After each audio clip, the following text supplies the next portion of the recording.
Okay.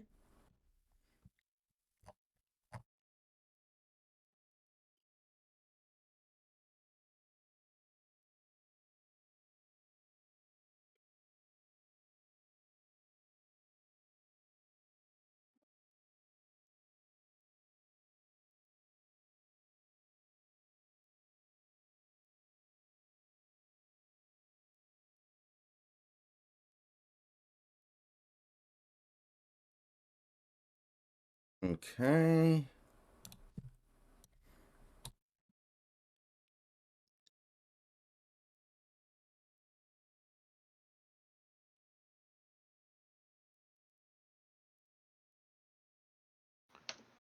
LeBron stinks. Man. Lakers had everything going for them in that game, and they still couldn't win.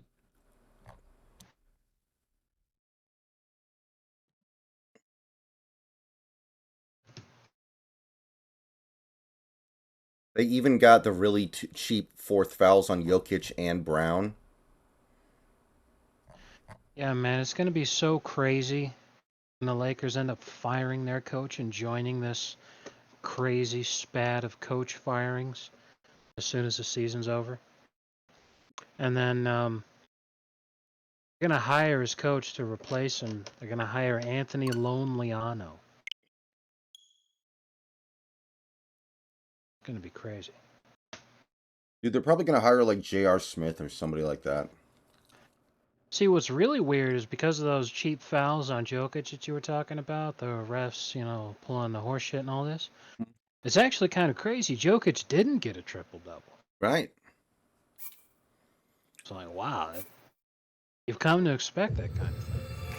Yeah, that's why I'm Also, saying this yeah, was the that's game they had to win, and they couldn't do it. yeah, exactly. Because like you can see the impact of Jokic not being on the court. Suddenly, Anthony Davis looks like he's a professional basketball player. Right. Good God. Is there any question that Anthony Davis is without a doubt the worst Robin LeBron has ever had? I mean, is he worse than Anderson Varejao? Anderson Varejao was not the Robin. Bo Williams was the Robin, and that team won 66 games. That's actually a pretty good point.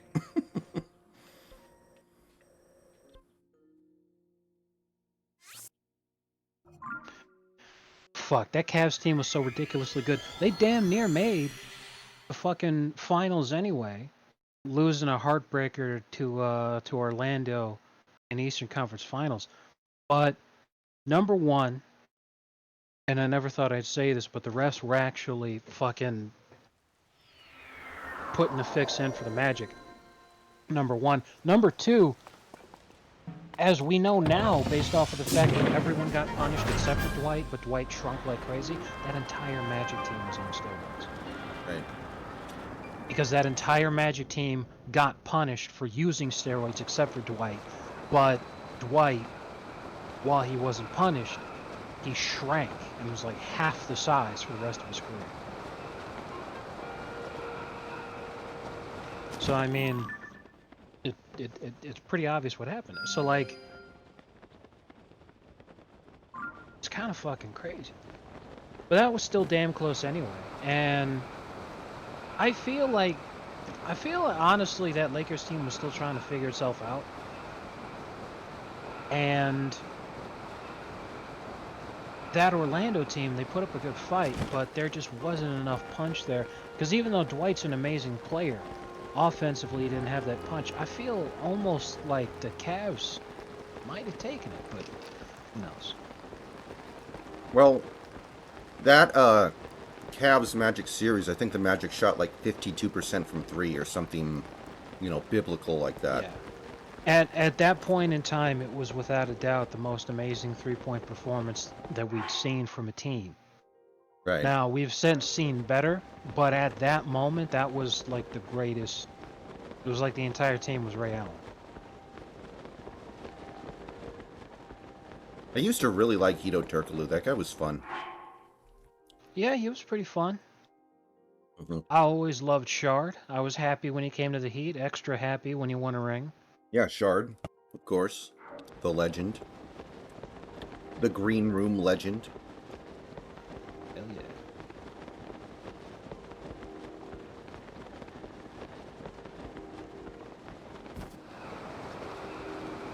They also had Marcin Gortat before he became like an everyday player, just when he was like a mediocre backup. Yeah.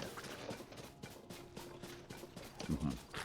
So, who did you end up getting in the draft?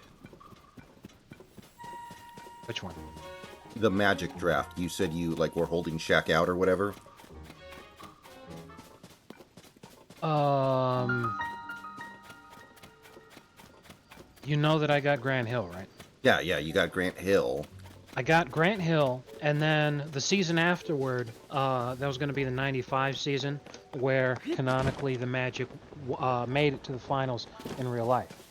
Now here's what's an incredible meme for what happened in the game. Is remember when Phil got poached to Houston and I was pissed? Mhm. But it seemed like, oh wow, well this will be a great deal because he just three-peated with the Bulls, and now here he is, he's joining up with the Rockets in Houston. He's going to coach Hakeem now, so Hakeem can get his rings like he did in real life. Well, that's not what happened. What happened is that Hakeem went down with an injury. It was Oh. actually a career ender. What happened? Did he like? Did his body cave in on itself? It was some sort of knee issue, but the 2K, sometimes occasionally career-ending injuries can happen. It's extremely rare, but it happened, and fucking down goes Hakeem. So the Rockets ended up being a middling at best playoff team, being led by Vernon Maxwell and Kenny Smith. Yuck, yuck, yuck, yuck, yuck. So Phil, he was getting paid like he wanted, so good for him and shit. But um, there goes any chance of him actually winning and competing. So the Rockets would go on to either miss the playoffs or be like the 8th seed. Now I say all that because here we are in '95 now, and it's anyone's game for the Western Conference Finals. Who's going to come out of the West?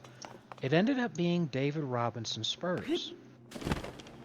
And I simmed the entire postseason.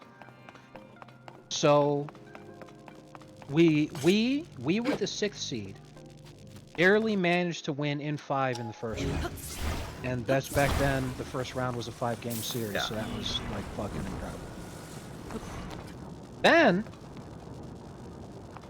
our second round opponent ends up being what's left of the Bad Boy Pistons. And it was a hard-fought series, but we won in 5.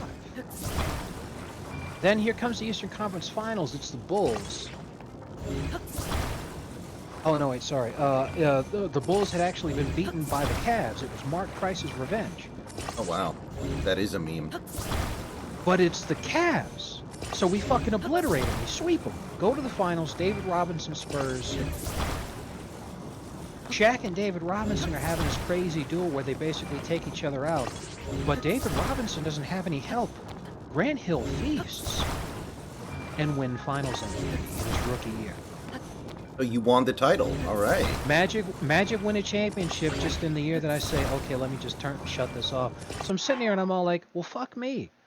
Because we already won the championship. The league is basically pointless now. Here was me getting ready to put it in the tank next season just so that I could get Kobe and have this amazing big 3. But I'm all like, dude, I kind of already did it. Oops. At that moment, I kind of lost all interest because it's literally only going to get easier from here. Well, you have to make goals for yourself, right? You have to be like, okay, now I'm going to try to get to 65 wins. Now I'm going to try to get to 70 wins. Now I'm going to try to have Shaq average, 40 points a game. It would be shit like that. I could, yes. However, I'm much more interested in my Cavs franchise because that one's actually competitive. Even with LeBron being like so insanely good offensively, he's still really struggling because, you know, like you said, setting yourself goals. I'm like, I want to put together a Cavs team that could have actually existed. So, like, my goal is to basically build through the draft, and the only kind of free agency signings that I would go for would be people who would actually go to Cleveland if I just threw a ton of money at them. So, for instance, Shane Battier's always been on my list. Now, I drafted Mo Williams and Leandro Barbosa. So I got Mo as my starting point guard going forward. And Leandro Barbosa is my sixth man now because of my starting shooting guard. I drafted Tony Allen. And I'm all like, wait a minute, I've got an opportunity to put together a hell of a fucking defense here if I want to. So I'm focusing on Mo's development. I'm trying to have him, because he's already a great shooter, I'm having him focus on building defensively. So I've got Mo and Tony focusing on defense in the backcourt. LeBron, who will automatically develop as being a great defender. Zydrunas Ilgauskas, if I user him, is an amazing defender on account of the fact that he's got a great block stat and basically already leads the league in blocks. And that's just me simming. That happened last season, the season prior, before I drafted LeBron. And if I user him, I can get like double-digit blocks in a game. He's a great defender, and interior defense has always been something I've been really good at in 2K. So now the question just becomes, okay, well, what about who's going to be the guy, the power forward that I'd want to have going forward? Now, there's all kinds of guys that I could do. I could even realistically, and I say realistically in terms of the goals that I set for myself and the limits I set for myself, could make a run of Chris Bosh, because Chris Bosh was initially suspected, like pretty much everyone knew he was leaving Toronto. There was no doubt he was leaving Toronto. But the speculation was that he was going to go to Cleveland because he expressed interest in playing with LeBron, and he said, I don't care, I just want to leave Toronto. So people thought, wait a minute, we might be able to get Chris Bosh here in Cleveland. And if that was the case, that would have been a great fucking team. Because LeBron and Chris Bosh were already a great fucking team. And then, you know, they had everybody else in Miami also. But that still would have been a great team with what they had. But I'm not interested in Chris Bosh. Who I'm interested in is drafting Kevin Love. Okay. I think that'll be what I go for. I mean, when you get down to it, though, what does Kevin Love give you that Bosh doesn't? Because Bosh is a better defender. Yes, he is. I would make this argument all day, every day, that Bosh is like a bajillion times better, much better of a player and much higher on the all-times list than Kevin Love is.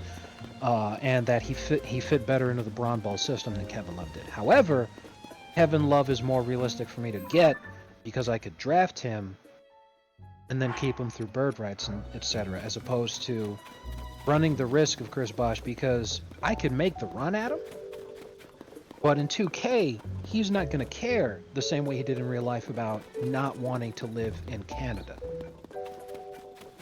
Makes sense.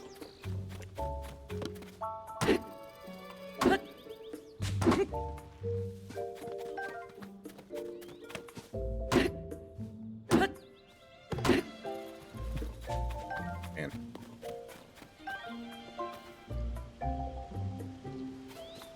Kind of weird how you were saying that, you know, rookie LeBron is much better than rookie Shaq. But you had a much easier time building a title-winning team with Shaq than you did LeBron. Like, literally year 3. Yes, and that's because Shaq only needed one other person who was capable of creating his own shot at an elite level, and rookie Grant Hill actually was capable of doing that. Shaq, by all standards and metrics, will just dominate against anybody he goes up against because the game was built for him to succeed. The only problem I was ever having in my Magic games was just that Shaq would get doubled instantly, so I'd pass to the open man, and the open man just wouldn't hit his fucking shot. And I was like, dude, You can't do that. What made it really funny was actually I found out you can switch your preferred offensive system in the coaching settings in the main menu. So even if it's not your coach's system, your coach's has ratings based off of what their preferred system is, makes that system more effective. However, it doesn't matter if the coach sucks ass. Like, what's his face, the Greek guy who was the original coach of the Magic. That Shaq eventually got fired. Uh, his stats in the game are complete ass. So I'm like, why the fuck would I care about what's good for him when what's good for Shaq is obvious? So I just switched the shit over to the triangle. Let me tell you, Grant Hill, Shaq, and the point guard I was using, Steve Henson, who was the 5th highest three-point rating in the league, attribute-wise. In the triangle, were unstoppable, obviously because they won the championship. So that was a good move, definitely. Yeah, I think that works out way better than Jason Kidd. I also had a guy who was an undrafted rookie free agent at the start of Shaq's at the start of my franchise before Shaq was even drafted. His name was Phil Fields. So I signed him to a 4-year deal. A 4-year minimum deal, which he was happy to jump at because he was undrafted and no one was picking him up, so it looked like basically he just wouldn't have a career. So I had 4 years by the time we won the championship that I could develop him into a stretch big. Now, he wasn't the best, but I took his ratings from being fucking rock bottom to low 70s in mid-range and 3-point. So that was basically huge for our offensive capabilities also.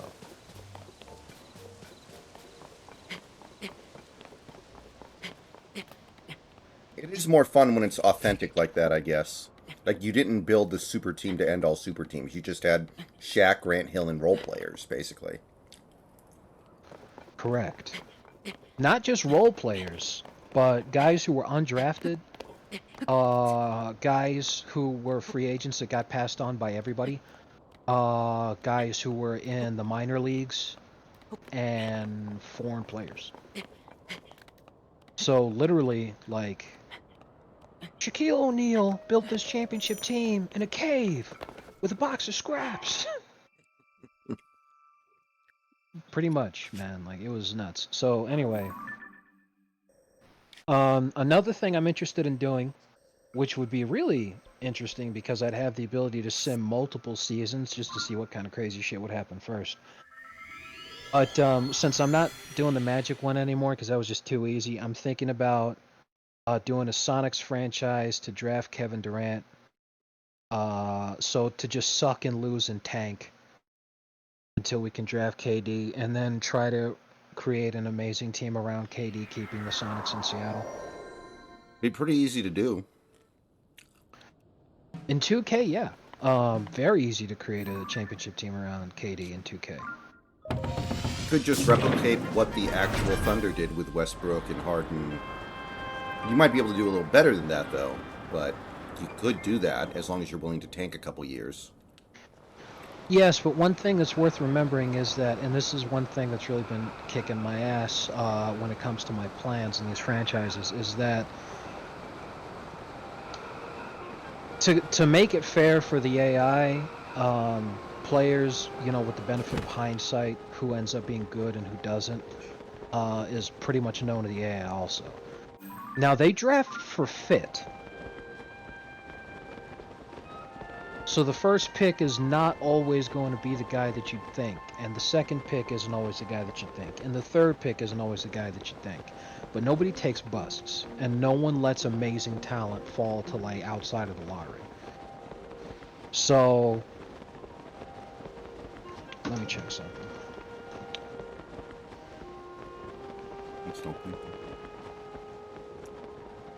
So yeah. So Westbrook getting drafted 4th overall in real life to the Sonics, who were then moving to OKC, so he never wore a Sonics uniform. Now, that's something that you can replicate in 2K in terms of him going 4th overall. But here's the thing. He went 4th overall in real life behind Derrick Rose at number 1. That makes sense. But then Michael Beasley was the 2nd pick, and O.J. Mayo was the 3rd pick. Now, there's still plenty of talent in that draft that might go over Russ to make him 4th. Kevin Love was in that draft. Brook Lopez was in that draft. Robin Lopez also was in that draft. Roy Hibbert was in that draft. Serge Roy Ibaka was Hilbert. in that draft, and that's another thing. Ibaka was taken in the same draft as Westbrook. Ibaka was taken 24th overall. That wouldn't happen Yeah. in 2K. So DeAndre Jordan was taken in that draft. Goran Dragic was taken in that draft. That's another thing. Goran Dragic, because he was a foreign player, was taken 45th overall, the 15th pick in the 2nd round. That What wouldn't is up, happen in y'all? 2K. Oh, hey, Nicholas, what's up? He didn't, Nick. Haven't much. So Dragic would probably end up getting taken no worse than the top 10. So people, they draft for fit, But they draft good players, is what you're saying. but they draft good players. So let's just say that 2008 draft comes around. The team that has the 1st overall pick has an all-star, amazing caliber point guard. They probably wouldn't take Derrick Rose first. Right. But then they might be looking at Kevin Love or Serge Ibaka. And if you were wanting to take a point guard, it doesn't matter that Derrick Rose goes first. It doesn't matter that Russell Westbrook is gone by the time you get to go, because Goran Dragic might still be there if you had like the 5th or the 6th pick. You might still have a chance, but you never know. Because when I was doing the 1996 draft, Kobe was like obviously the number 1 pick always. Everyone always took Kobe, regardless of who it was. But then a ton of other picks, it went by fit, and it was all over the fucking place. People were taking Nash, people were taking Iverson, people were taking Petrovic. No. Stojakovic. Fucking Stojakovic, there you go. Like all these fucking Balkan names. These Slavic names is too tough for me. Yeah. So, Nicholas, anyway, are you having fun dancing on the Lakers' grave tonight? Yes, this is the most embarrassing thing I think has ever happened to the Lakers. No, when they traded for Dwight Howard and then barely made the playoffs, that was pretty embarrassing. That was supposed to be like a team that was going to win 75 games. They fraudulently made the playoffs because the refs dragged them there kicking and screaming, and even then they had to beat, if I remember Stevens ranting right, the last game of the season was against the Jazz. If they lost this game, they wouldn't have made the playoffs. And it ended up being one of the most rigged fucking regular season games ever. They rigged the shit out of that game. Steven was having a fucking aneurysm. It was insane. Okay, let But me if I take a remember look here. right, 2013 NBA draft. No, their final game of the year was against the Rockets. They went on a 5-game winning streak at the end of the year to make the playoffs. Then it was the Jazz. I think didn't make the playoffs because of Okay. that crap. Whatever. Well, there was that Kobe's last game when he got every call the whole game and shot like 8 that was billion against the free throws. Jazz, yeah.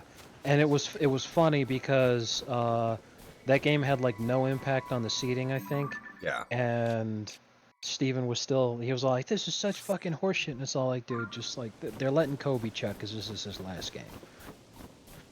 The refs are also handing it to him because this is his last game. If it has no effect on the draft position, it has no effect on the seeding. Why would you care? Yeah, I mean, the thing also, Nicholas, the Nuggets are way better than the Lakers. They're losing to a much better team. I think that needs to be said. And that's what I was trying to fucking tell people. Like, you guys don't get it because you do not live in Southern California. But I do, and holy fuck, I have been having serious fucking arguments with people. Okay. Let me rephrase that. This is one of the most embarrassing thing for Lakers fans, at least from my recent memory. One of the most embarrassing things to happen to LeBron. That is also true. Yeah, I mean, LeBron's been embarrassed a few times though. Like, remember Crampgate? That's still my Remember favorite. remember hitting the uncontested layup? No, that was definitely funny. There's now cramps can happen and they absolutely suck, but like everyone else had to deal with that shit, you know, and he was the only person who cramped. So what are you gonna do? I mean, nothing's ever going to beat scoring 8 points in a finals game that the team lost by 3. On 3 for 11 shooting, when the series was 2-1, they win that game. They lost the game by 3. 3 for 11 shooting. He makes 2 more of those shots. They win by 1, and he has, for LeBron, a very pedestrian 5 for 11 shooting.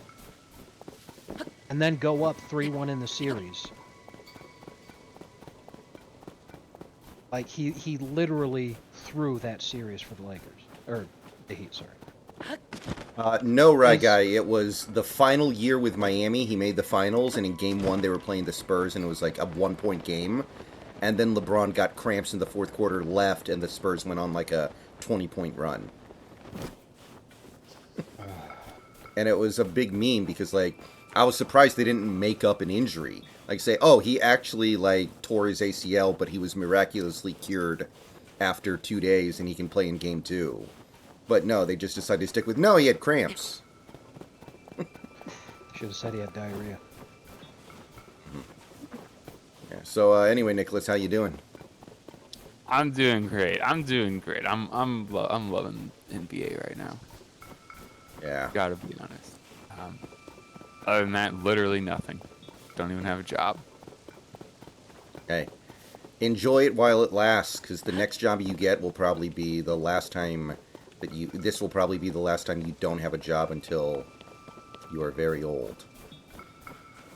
Yeah, that's true. See, you hope so, but Well, it depends on the context. If you retire at 30, that's good. no, I mean, I hope that you have that kind of success and everything, definitely. But the economy can fuck you without you even seeing it coming. That's true. I don't know. I figure I'll always find something, I guess. Because accounting can do so many different things, you know? I'm just sort of lazing around because I already have my job offer in for next summer. I guess it's my internship, but it's like way, way, way more money to do that than anything I do over the summer. So it's like, what's even the point? You know? It's like I feel basically small potatoes to do anything. So might as well not do anything at all. I know what you mean. Be back in a minute, guys. Hey, that's a good place to be, though. Yeah. Alright, let's see here. Alright. Yeah. But anyway, so... I wonder if we're really going to get the two biggest franchises in the NBA to get swept in the conference finals. Like, If you imagine Skip Bayless. No, it's going to be great. Yeah. I mean, LeBron did blow the uncontested dunk in Game 2. Like, he deserves to get ragged on a little bit. Like, on one hand, he's 40, but on the other hand, he has more dick riders than almost anybody else, other than Jordan, I guess.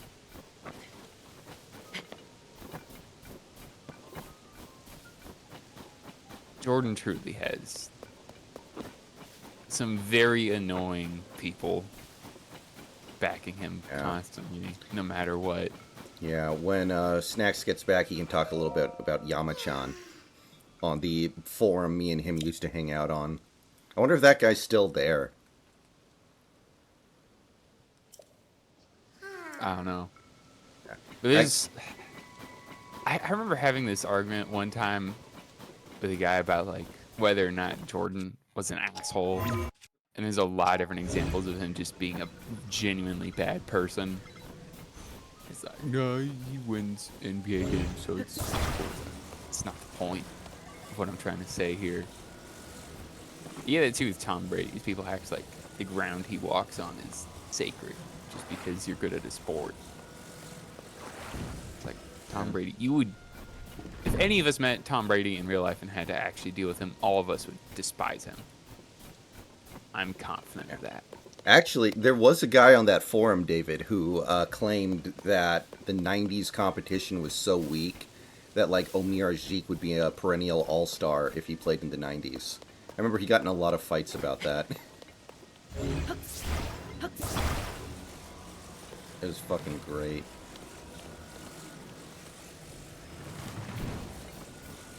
I do genuinely believe athletes are better now, right?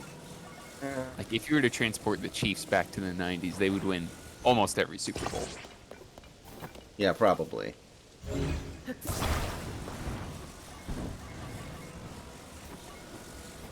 Because they'd pay a lot more attention to the exact science of nutrition, and coaches are a lot better at scheming up plays. I mean, I do think if the 2016 Warriors or 2017 Warriors and the 96 Bulls played in a 4-game series, I think the Warriors would win every game by like 30 points. Because the Warriors would keep taking threes, and the Bulls would not understand that threes are better than twos. Because teams didn't think like that back then. I do actually believe that. Well, it's just they weren't good enough to hit it consistently until, like, nowadays, you know? So it's like a very clear illustration of why athletes today are actually better. Because they got good enough at shooting to actually make the three-point When the line glow of the better than the blood-stained two. moon shines upon the land. The aimless spirits And that of didn't used to slain be the monsters return to flesh. It's got to be the case. I mean, look at like how fast some of these tight ends that come into the NFL are compared to what a fast tight end was back in like the 90s. There was no such thing as a Kyle Pitts 20 years ago. Yeah.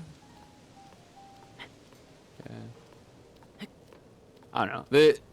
There are very few exceptions of players that I think would be good. That would like still be dominant. You know, like maybe Lawrence Taylor or LaDainian Tomlinson would still be one of the best players in the NFL today.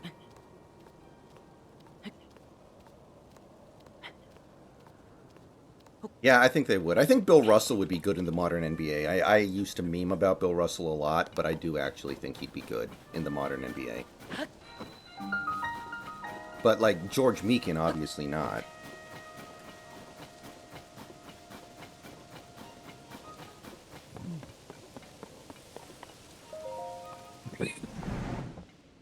Good point, Santi Shoe.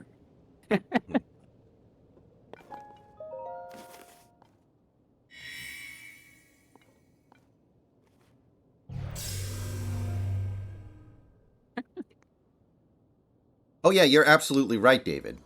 If you told Jordan to practice three-pointers all day because he needed to be good at them, then, yeah, he would get good at them, but I'm saying, you know, minus that. Like look at somebody like Draymond Green. If Draymond Green played in the 90s, he would never shoot a three ever.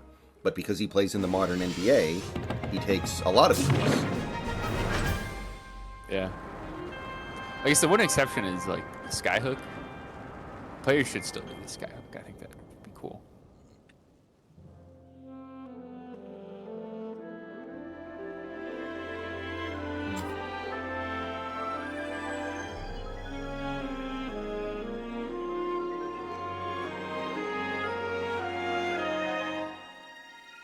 Let's see here. Yeah, Trevor, I mean, we might let a guy like Tyreek go. I think that's possible. But I don't think it's going to be anybody that will critically miss. Mm. Wilt Chamberlain could block the skyhook. There's a video on YouTube of him blocking the skyhook twice in one possession. It's pretty cool.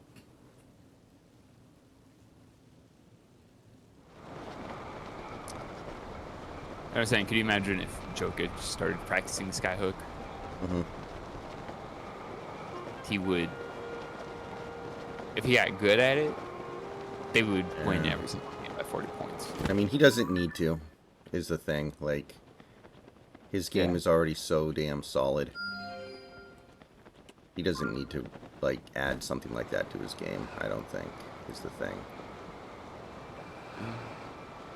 I don't know. I think I was watching the Kings. It's like I think they can be good, but Sabonis needs to.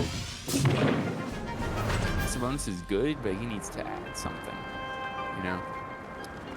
I mean, the Kings were like a textbook example of a team that just needed one more year in the oven before they can actually get good.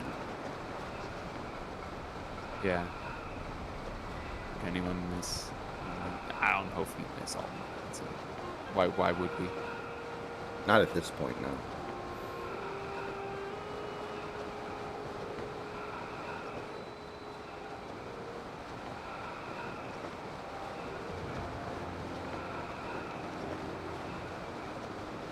Let's see here. But at the same time, though, David, like, you have a guy like Russell Westbrook, who was never really good at shooting threes, and I'm sure he practiced it, and he shoots them a ton in game, and he just never really got that good at them. R.I.P. that guy. He gets criticized a lot for just being sort of like a middle of the road player. Yeah. I've never been a Westbrook fan, though, so it doesn't really bother me. I don't like the way he carries himself. I don't like his game. He went to go get something, right, guy? He'll be back. Okay, there we go. We have a new temple.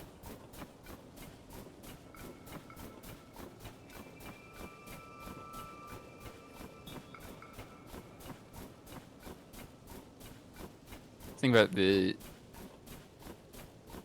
Seahawks can't keep everybody on defense anyway, though, right? Like eventually, in the long term, like Oh, yeah, of course. it's like all the contracts for Woolen and Witherspoon and I mean, the Witherspoon contract extension is many years away, I don't think. Like Woolen probably gets paid in 2 or 3 years. Mafe may as well. Like, I'm not too worried about that kind of stuff. oh, I The was just thing- sort of worried yeah. about it. I don't know. I'm sort of getting a little bit attached to like if Woolen and Witherspoon are really good. I think it's like a lot of fans would really want them to keep them around no matter what, you know. Well, the thing is, nobody is really up for like a 3rd year or 4th year extension because the players we have who are entering their 4th year are like Jordan Brooks, Daryl Taylor, Damian Lewis. He might be the one guy. And then the guys who are entering their 3rd year are Dwayne Eskridge and Trey Brown and Stone Forsythe. Those guys aren't going to get paid. So we don't have a lot of players who are immediately going to come into big contracts. Those guys are a couple years away from possibly coming into a big contract. Yeah. So the only person that should be immediately concerned about is Pretty much. What do I have here? Okay, hopefully this kills quickly.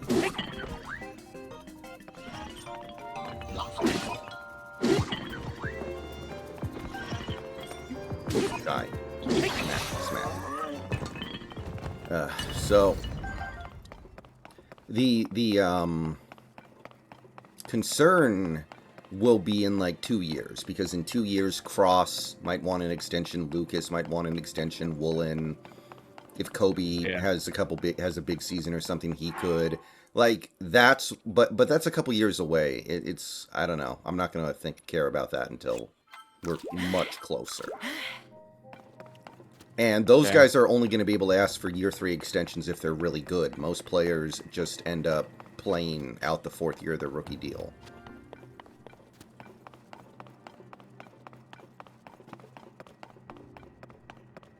I mean, based on what we've seen right now, like if we had to make a decision, I think I'd keep, like I'd prioritize Cross and Lucas over anything else. Dang it. Okay.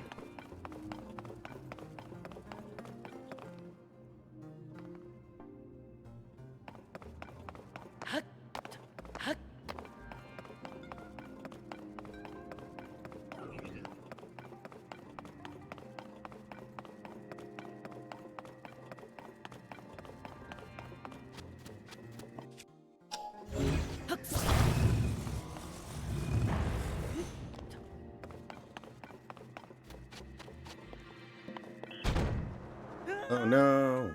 Fuck. All right. Let me see here.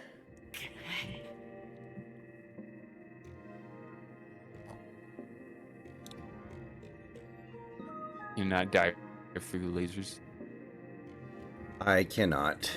I don't really even have like a dive. This isn't Dark Souls. I was unaware. Mm-hmm. Yeah. There's got to be like some kind of item I can use, but. Mhm. So, is there a basketball game tomorrow, or are they giving the Heat and Celtics 2 days off? Let me see here. I might have to actually. They are. Yeah. You know, it just occurred to me Yes, yesterday. tomorrow. The Nuggets have never made the NBA Finals before. Like not only have they not won a finals, they've never even made the finals. That's kind of crazy. That's probably. Yeah. Well, they're going to now. Yep.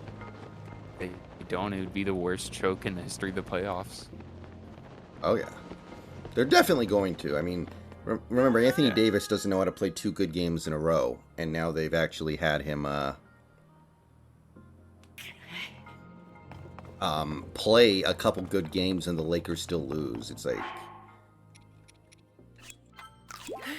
if I think it's pretty obvious. Like the Lakers are just gassed, right? Well, they're just not that good. I mean, their team, other than LeBron and AD, is just random guys they threw together because the guys they started the season with weren't any good. So they just like threw it together and were able to kind of feast against a shitty conference for a couple of months there.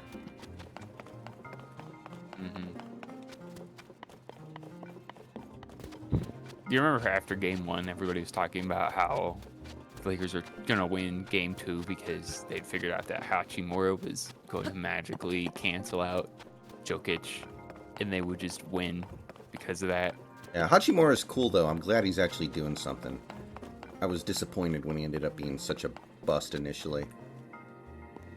Yeah.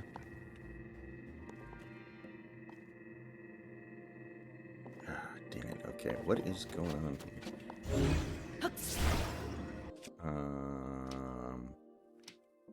You no.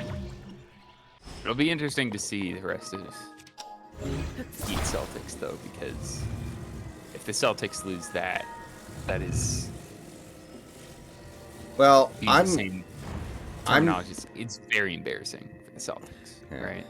I mean, the thing that really gets me about this whole thing is that the Celtics are actually going to blow a title run because they fired their head coach because he had consensual sex with a woman. And it's just like, when you really think about it in those terms, it becomes really, really stupid. Like, I understand he did something he shouldn't have done, but there were many levels by which you could have handled that weren't just straight up firing him and hiring somebody who sucks and derailing your title contending team. Mm-hmm. So that's why I want this to happen, because I want it to be forever written in history that the Celtics blew a title run because their head coach had consensual sex with a married woman.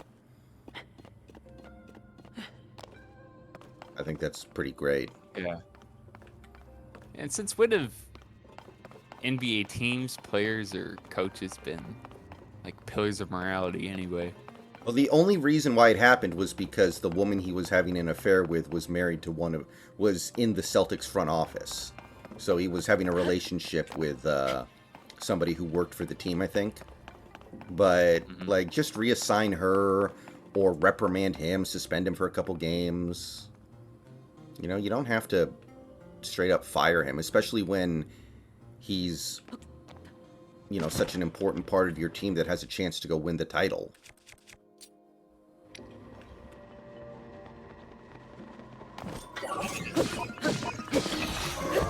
Yeah.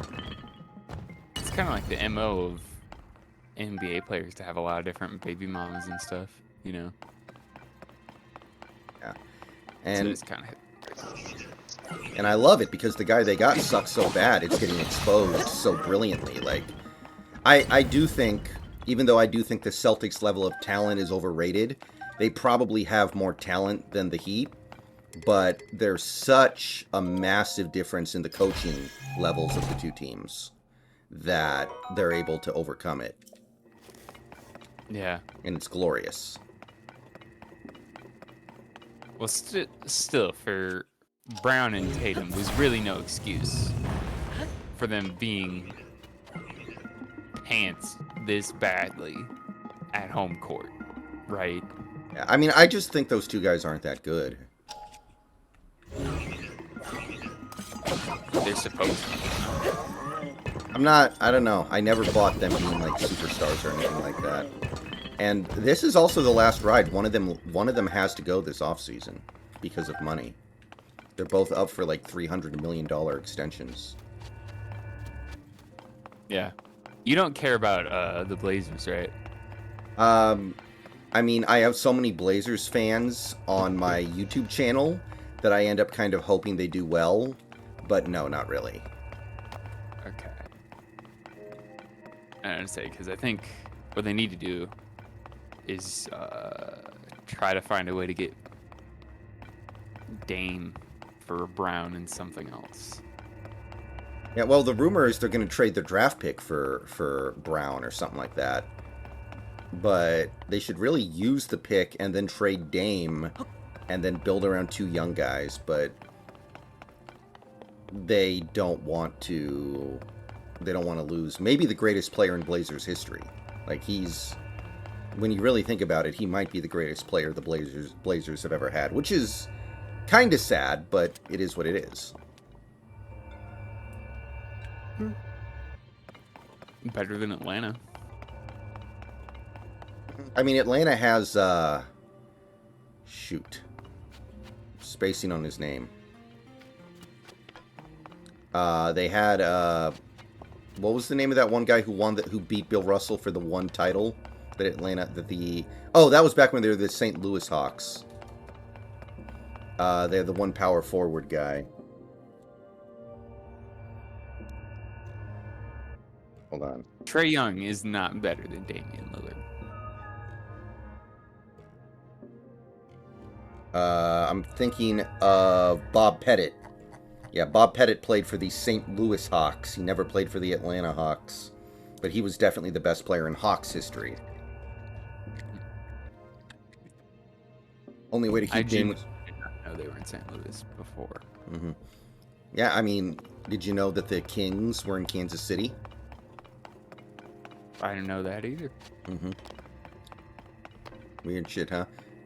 Oh, by the way, Snacks, did I hear you just now? I don't know if I heard him or not. I thought I heard rustling in the background. I thought. Yeah. Yeah. But anyway, the Grizzlies were in Canada. I remember that. The Lakers were in Minneapolis for their first 5 titles, which feels so weird now.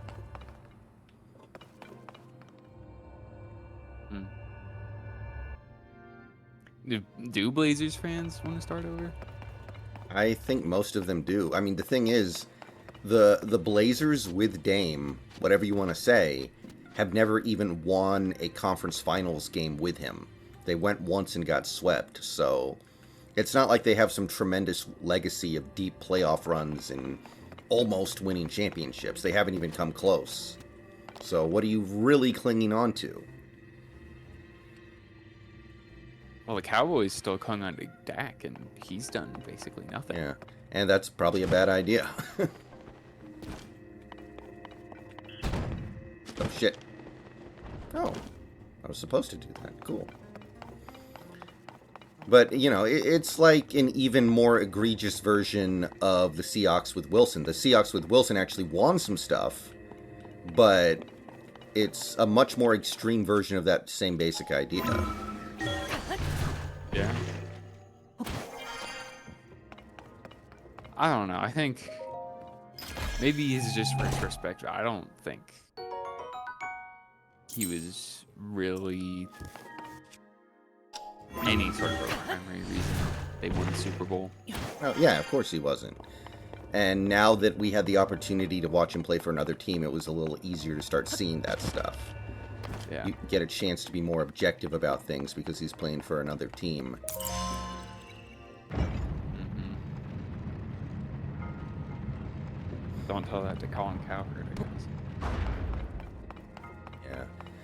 But the Blazers just seem like they're, I know they're owned by the same person who currently owns the Seahawks, but it seems like their situation is much worse than ours in terms of having people running the show that don't really get it and aren't really thinking that much about stuff. Well, are they actually planning to trade Dame? I don't think they're going to because they've convinced themselves that, you know, they can't because he's their greatest player ever or whatever. That's the sense that I get.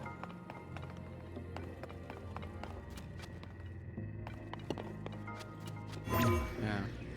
Well, any fan that says that, I would, for any sport, I would just say, like, imagine if you keep him, does that get you closer or further away from winning your first championship? Yeah, Yeah. I don't think Jody cares about that stuff very much, though.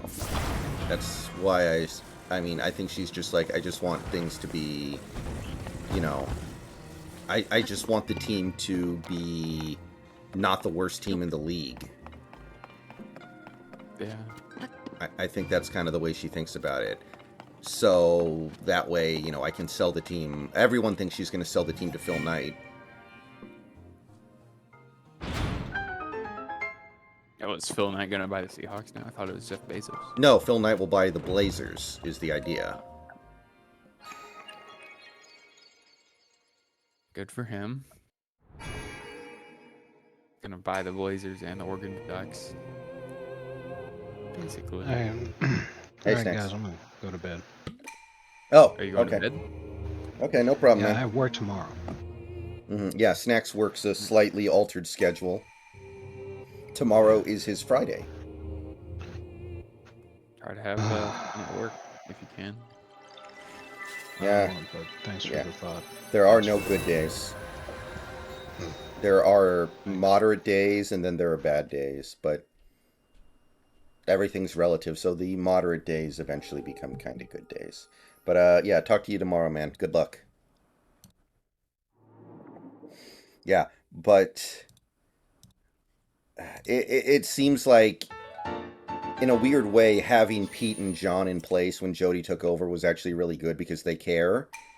And the Blazers didn't have anything like that, so now Jody's just kind of killing time until she can sell the team.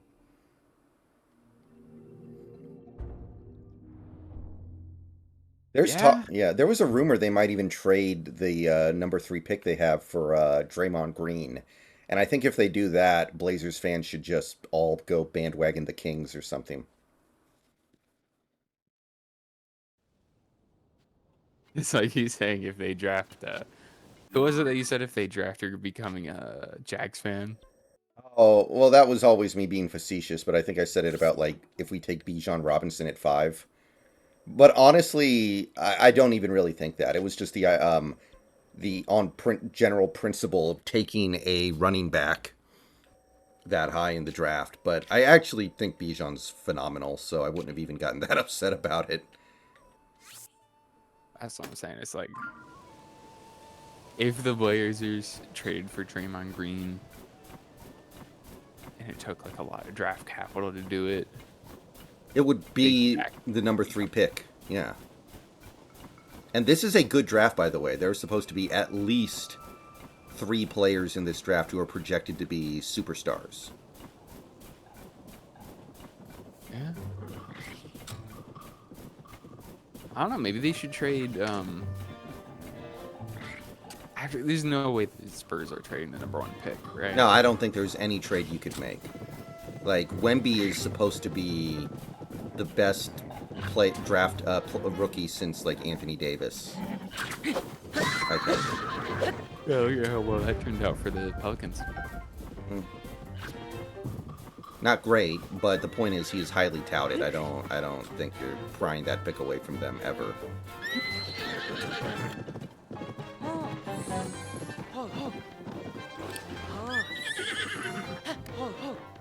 And I think Popovich was going to retire. And then he got this pick, and now he's like, oh, cool, I can stick around for a while now. Yeah. So why would he then give the pick up, even if it's for other good pieces?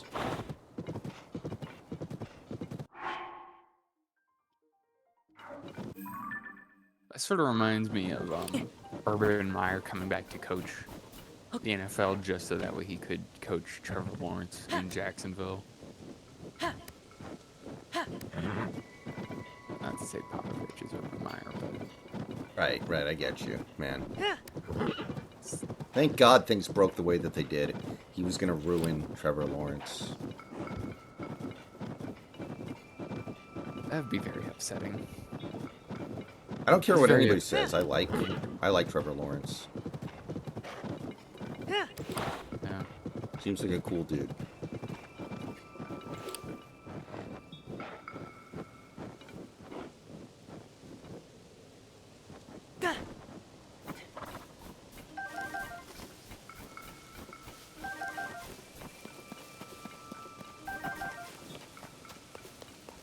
So, I wanted to ask you, is Georgia football expected to be really good again this year? Yes. Because they've obviously had a pretty big exodus of their top players, but I was looking at like some of the highly touted draft picks right now. I think Georgia had like a safety that's projected to be a first-round pick next year. Yeah. They bring back a lot of the pieces on offense. Who's the quarterback now? Gonna be Carson Beck, most likely. Familiar. Yeah. He's just been a guy in waiting for a while.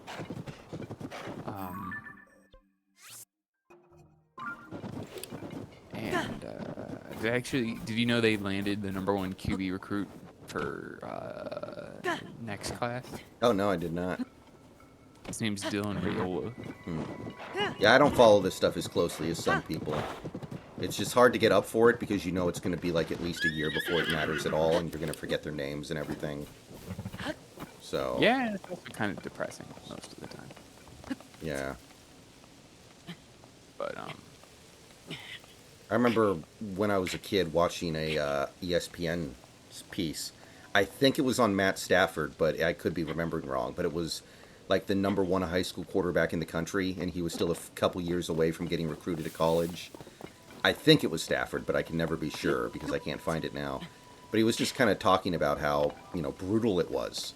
Because all these colleges kept trying to, like, recruit him, and he didn't want to get in trouble, so it's like, I can't talk to these people.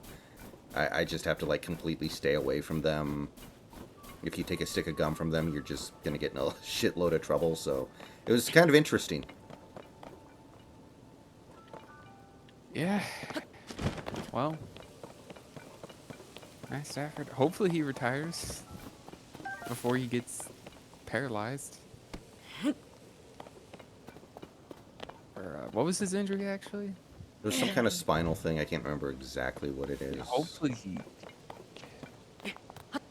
Same thing as It's kind of like the Chris Carson thing. Yeah. But I don't know what he has left to prove. Like, he's got all the big stats. He's won a ring. Like, what is the point of him sticking around? That's what I don't get. Fine.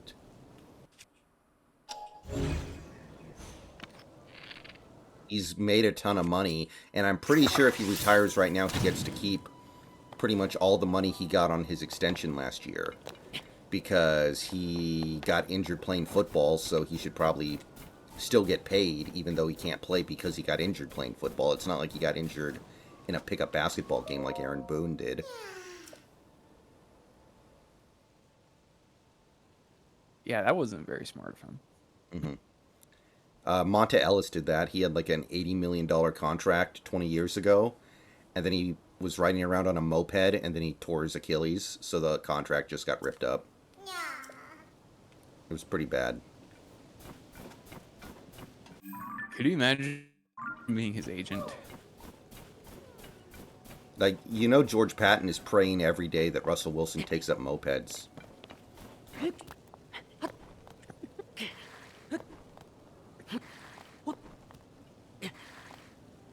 Think about it. Like, that's the play. Like, if you're George Patton, aren't you, like, just planting people around Wilson all the time trying to convince him to get involved in, like, motorcycle racing and skydiving and stuff like that?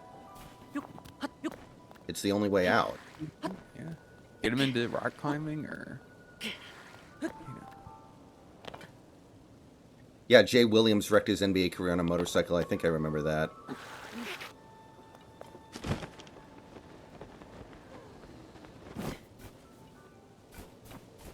How the hell do I get up there?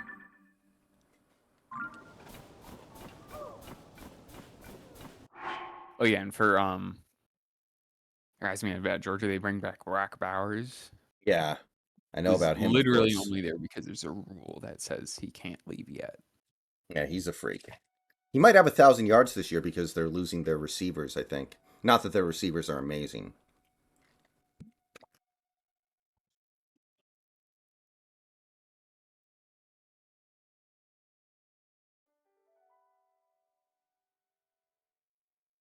He could make a serious run at the Heisman, actually.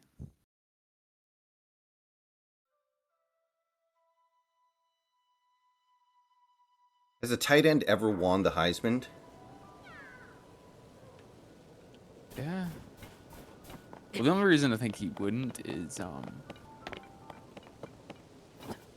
like there's not very many big games for UGA this year.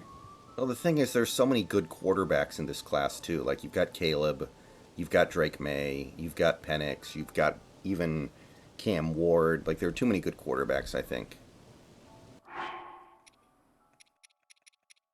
Yeah.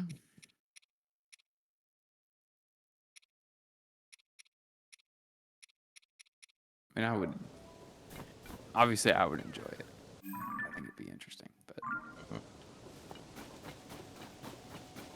Who's the last Georgia player to win the Heisman? Now that I'm thinking about it. Has it happened recently? I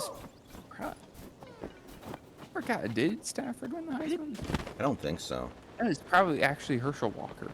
Yeah, okay, it's been a while. That's kind of weird. You wouldn't expect that. Georgia was very underachieving for a very long time. Hey, Drop Top.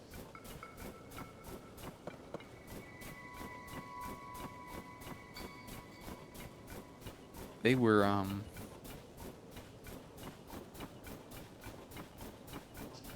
they thought of themselves very highly. They were not that great. And they had Stafford and Noshawn Moreno at one point, and I don't think they did a ton with them, if I'm remembering correctly. They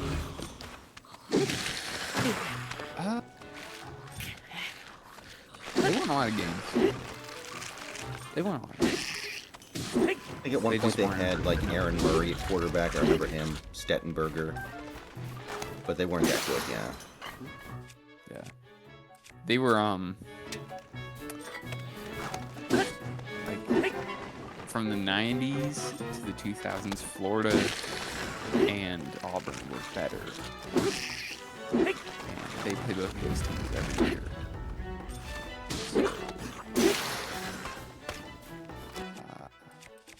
Yeah, that's a problem. Now they don't even play Auburn later in the year. They play them in September and they win by 50. Sad if you're an Auburn fan. Yeah, I always wonder how those really strong college programs let it get away from them, because it seems to be like a self-fulfilling machine. You just keep pumping more stuff into it, and the bigger it gets, the more stuff gets fed into it. So it's like how Texas should be a top 3 team every year, because all the best high school recruits play in Texas, and somehow they haven't really been that good in like 15 years, which is incredible that that's possible. Hey, Texas is back this year, just like every other year.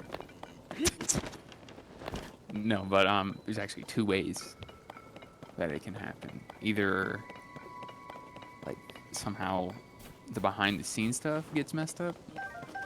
So it's like the donors get angry for whatever reason, or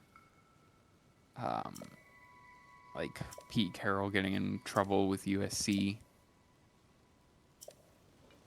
Yeah, that can happen.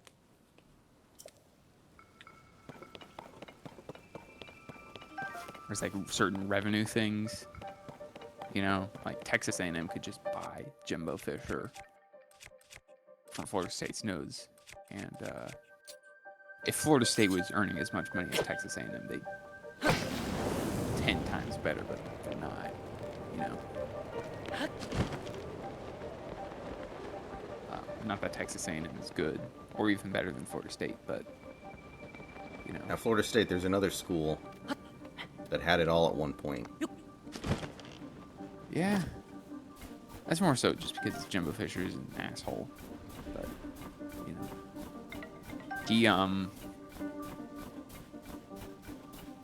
he did not give a shit about recruiting. So he left the cupboard completely bare when he left Florida State. So they weren't for some rough times.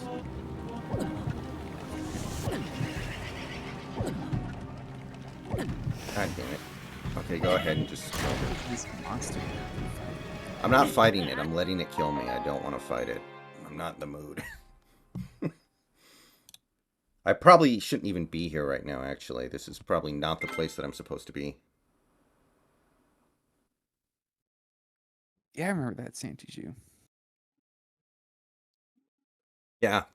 Santi, I still... I'm still annoyed. Although this might end up working out for the Seahawks' advantage. That Cristobal is still running Miami. Because I really like Tyler Van Dyke, and I feel like he's going to get ruined by Cristobal's system. But it might allow him to be like a third-round pick who ends up being a really good pro. So it might work out for him. Shit. Yeah. It's a good point. Actually, Texas A&M and Miami played both this year. Very interesting. You're going to have the battle of Jimbo Fisher and Bobby Petrino versus Mario Cristobal. Which is like the race for who can be the biggest piece of shit / terrible coach. Yeah, I mean, I don't think Cristobal's done anything bad. He's just not a very good coach. Yeah. Like, I don't think he's actually done anything, like, evil. Yeah. You're familiar with... Everyone's familiar with what a piece of shit Bobby Petrino is, though. Yeah. Right? He's probably the worst head coach in NFL history. Except for Urban Meyer.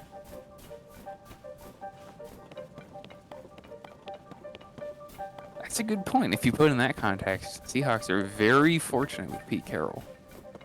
Yeah. Yeah.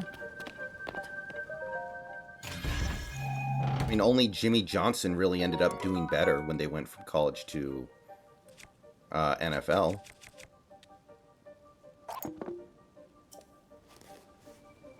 Yeah, I guess that's true. You know, but Cristobal does all the things that, like, are behind the scenes. And actually, like, the best college coaches aren't even really coaches. They're more just administrators. Right. Let's see here. really makes you wonder. The ones that actually do translate well to the NFL, what are they doing that's so like different than the other ones? Because most of them don't. That's making me think, does Pete Carroll actually really do all that much now? I think so. I mean, he's still in the draft room and stuff on draft day. I don't know how much input he has, but he has to have some. So I think he's still doing a pretty decent amount of stuff. Wait a minute. I think it's more like, I was making this point to, I don't remember exactly, but like, does Joe Biden actually do anything all day? You know? Like, does he even really deserve the criticism if we'll sort of silently acknowledge he does literally nothing? Most likely. Yeah, Like, he doesn't even know where he is. maybe not. But you gotta, the buck stops somewhere, right? Yeah. Buck has to stop somewhere.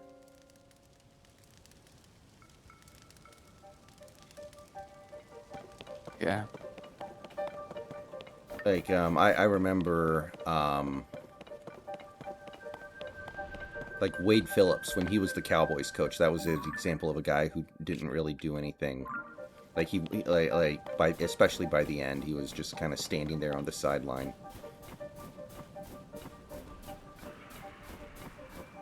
The ultimate example of a mercy kill when they finally let him go.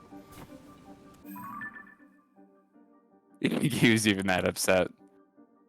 No, how could he have been? Oh, I got fired. Oh, whatever. Wait. I wonder if Wade's still retired or if he has a job somewhere. It wasn't that long ago he was a defensive coordinator. I always liked Wade. He's just a little bit slow. Oh shit, get away from me! Fucker, get away! Okay, I think I may just have to like teleport out of here. I don't know. Shit. Do you not run away? Not really. No. Okay, yeah. I don't think I'm supposed to be here anyway, so let's do this.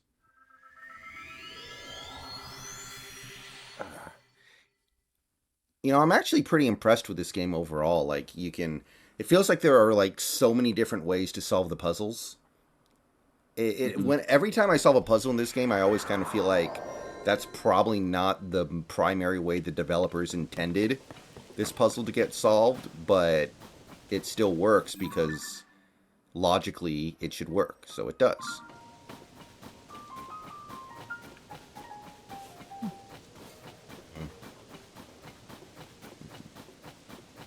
Alright, let's see here. Don't know, was there something like you wanted like guidance about? Oh, me? Yeah. Like you were talking about job stuff earlier. Was there like were you trying to get to some certain particular point with that?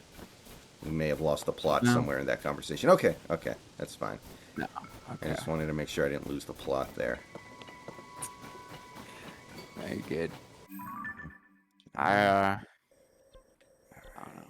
I have something coming in, so I just gotta wait around, I guess, for it to actually happen. I don't know. I haven't spoke, rather, to the people since I accepted the offer. Should probably do that, but Right. I mean, you may as well. I mean, I don't think it's going to hurt anything. yeah. Here.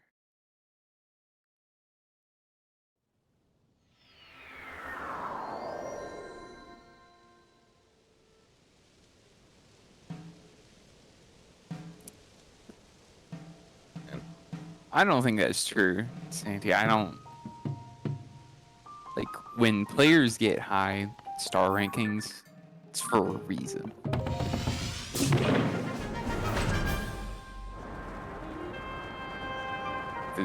best players, the most talented teams based off of conventional metrics. You can look this up. They produce the most NFL players, and they win the most games by a lot.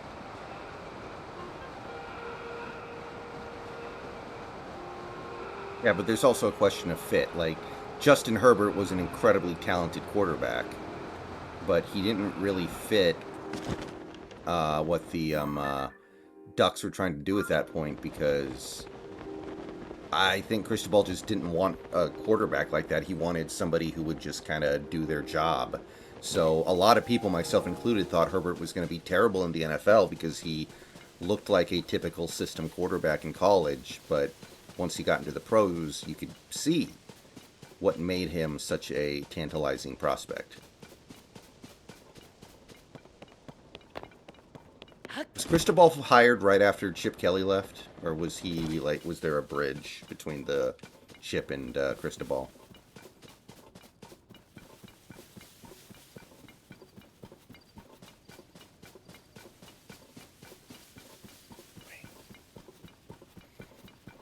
I'm looking this up right now. Oh, Taggart. Okay, I remember Taggart. That's true. Willie Taggart.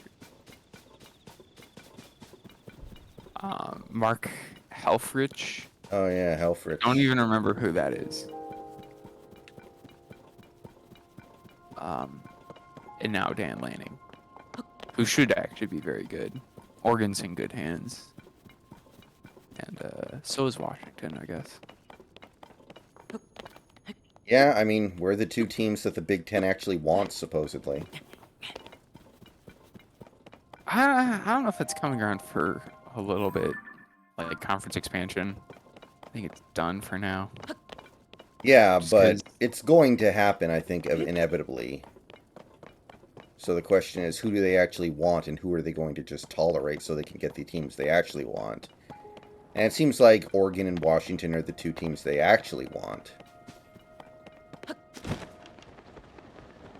Yeah. I'll say, if we're not in the same conference as Washington State, that is a problem. Yeah, the state legislature is not going to be very happy.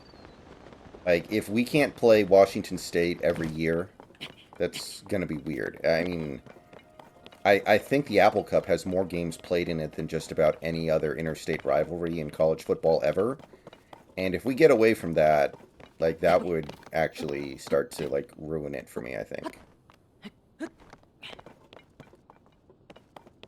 Yeah. I mean, some people have been calling for Georgia to get rid of the Georgia Tech game. This is not going to happen because the state legislature is not going to let it happen. Yeah, There's more to it than just what the network people want. Yeah, my best friend's actually a Georgia Tech fan, and he would be very disappointed if they stopped playing every year, even though it usually doesn't go well for him. Yeah. Oh. That's like their best wins is against Georgia. Mm-hmm. So if they're getting rid of that, they're really getting rid of their best chance to have a, special thing. That would suck.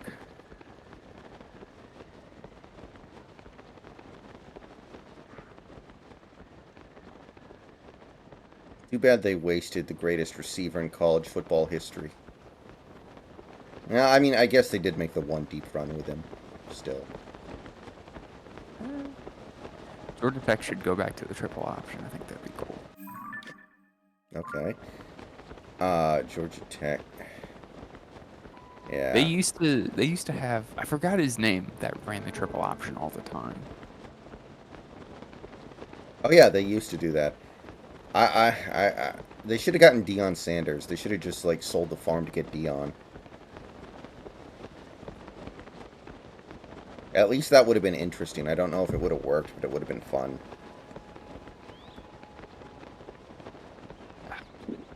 There's really no reason Georgia Tech is as bad as they are. Like, Georgia is one of the best recruiting grounds in the entire nation.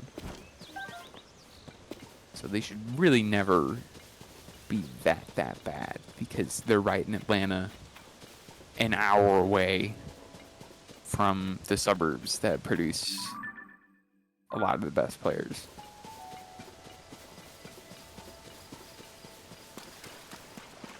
Like, I live in Hall County, Okay. which has this school called Buford, or a city called Buford, however they have Buford High School, which has produced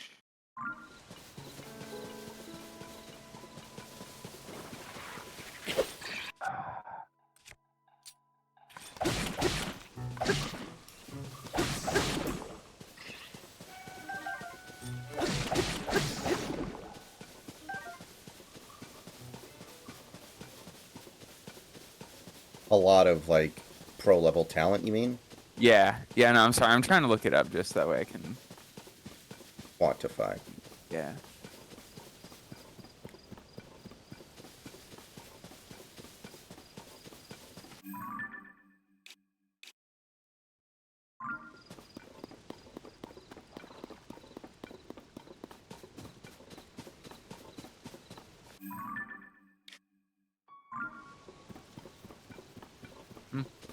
No, I Alvin didn't. Kamara. Alvin Kamara came from where? I didn't know that, but Deshaun Watson There we also go. went. Yeah, That's sorry, pretty good. had to come up with the name. Deshaun Watson from was around the area, and it's like Clemson and Georgia and Alabama also recruit this area a lot, but Georgia Tech should at least be able to get some people. Right. I mean, I think that's true of like any traditionally good college program that is suddenly shitty. Like, why are you bad? This doesn't make any damn sense. You should be able to find a way out. Yeah. I mean, number one on that list. Kind of, you're right. Kind of has to be Texas, right? Yeah, Texas should There's be a top zero 4 reason. team every year. They have first dibs on all the top recruits. They have donors out the wazoo. They have more money than 99% of schools. They should just be able to hire the best coach and win a whole bunch of games just based off of that. Yeah, I listened to a story once about basically why it happened. Basically, after Colt McCoy got injured in the national championship game, Mac Brown wanted to build an offense that wasn't completely dependent on one player. So he didn't want to run the spread anymore. He didn't want to do zone read stuff anymore. He wanted to build like a traditional offense that has like a quarterback and a running back that are really good. So that way, if the quarterback gets hurt, you can still find ways to win with the running back. Because in that national championship game, when Colt McCoy got hurt, the game was basically over. And so he decided to install a traditional drop-back style offense. So all the top prospects in Texas want to play in the spread, so they all bailed and went to places like Oregon, where they could run the spread and put up bigger stats. And that's kind of how Texas lost their recruits, and that's what they still haven't recovered. Mac Brown is actually a terrible coach. Yeah, he is. But he's a nice guy. Is he? He seems like a nice guy, at least. Seems like an okay dude. I don't know. Told you my dad went to NC State, right? No, I did not know that. Yeah. So I ended up watching a lot of NC State, and now Mac Brown coaches at UNC. And it's very strange to see UNC, which is again one of those traditional, like they should be good teams, consistently lose to NC State. And there's really no reason for it. Other than just Mac Brown is incompetent. Like, actually. I mean, Sam Howell was supposed to be like one of the next big things at quarterback, but it didn't pan out. But they got Drake May now, right? He should be really good. So maybe this will finally be the year. Yeah. I mean, the hope is for other teams in the ACC that like they're gonna lose so badly and get pantsed. So there's gonna be so embarrassed that Mac Brown just retires because he is good at recruiting. So And he can go back to commentating on ESPN. He'd probably be good at that. yeah.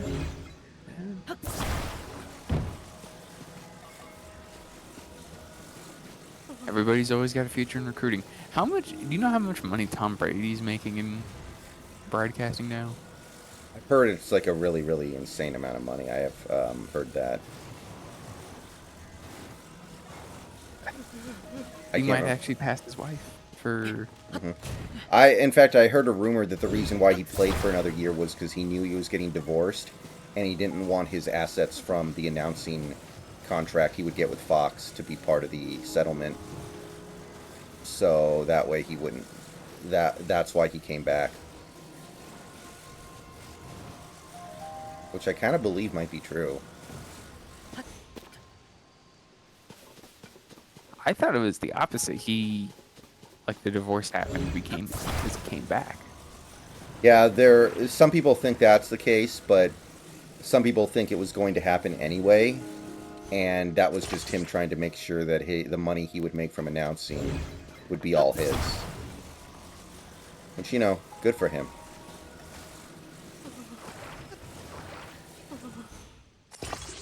Who am I to say it's wrong? I don't know. I don't really wish him success. I don't either, but it'd be kind of bogus if he had to give a ton of money to his ex-wife, who is practically a billionaire in her own right. That's not right. That's true. That's true. At a certain point, I don't even think alimony should be a thing. Like, if both are multi-millionaires, there's really no point. Right? I guess. I mean, like, should Jeff Bezos not have had to pay any alimony to his wife when they split? Isn't his ex-wife the most, like, the richest woman on earth? Well, she is now because of all the money she got from Jeff. Very encouraging to all the little girls out there. Oh, yeah. 100%.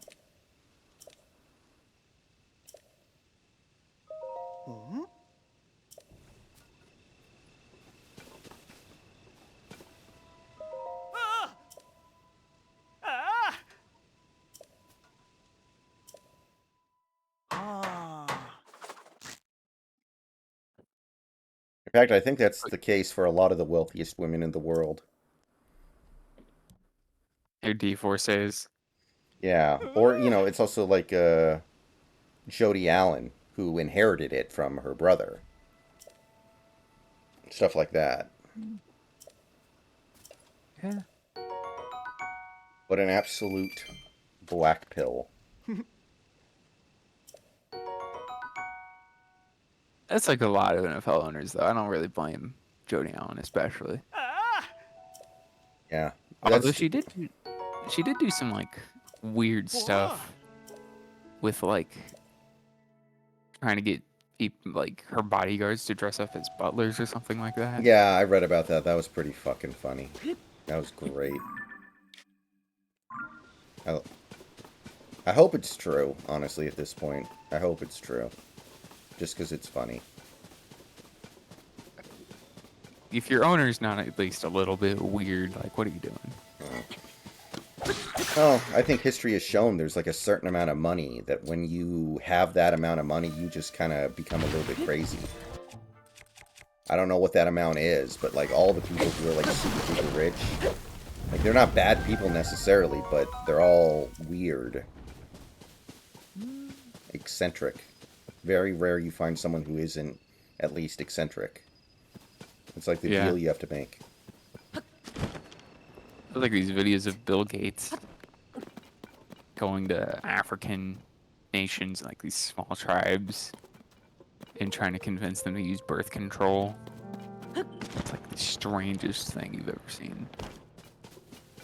Right. It's like, Yeah. Warren Buffett apparently, like, eats breakfast at McDonald's every day. And the amount of money that his wife gives him to spend is supposed to be, like, correlated to how the market was doing that day. That's how he knows whether or not the market is doing good that morning. It's, like, depends on how much money his wife gives him to spend at McDonald's. I don't know if that's true or not, but it's the story about him, and, if it's true, that's pretty weird. And he's, He like, the really most should. normal of them. Warren Buffett's pretty eccentric. Hmm. He's very on the ESG thing. Yeah. Or you have, like, Okay. Steve Jobs, who gets cancer and decides he's going to cure it by eating a lot of fruit instead of actually, treating it, and then dying early because of it. I didn't know about that. Yeah, he had cancer, and instead of actually getting, like, medical treatment, he was like, oh, I'll just eat a lot of nuts and fruits, and that'll take care of me. And it did not. That makes sense, though. I had a biography about Steve Jobs that I read a lot when I was a kid. That guy's very weird. They probably left that part out of the Steve Jobs story.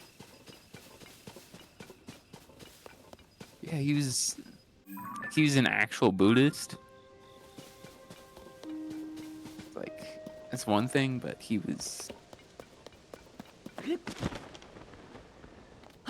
had very lost perspective.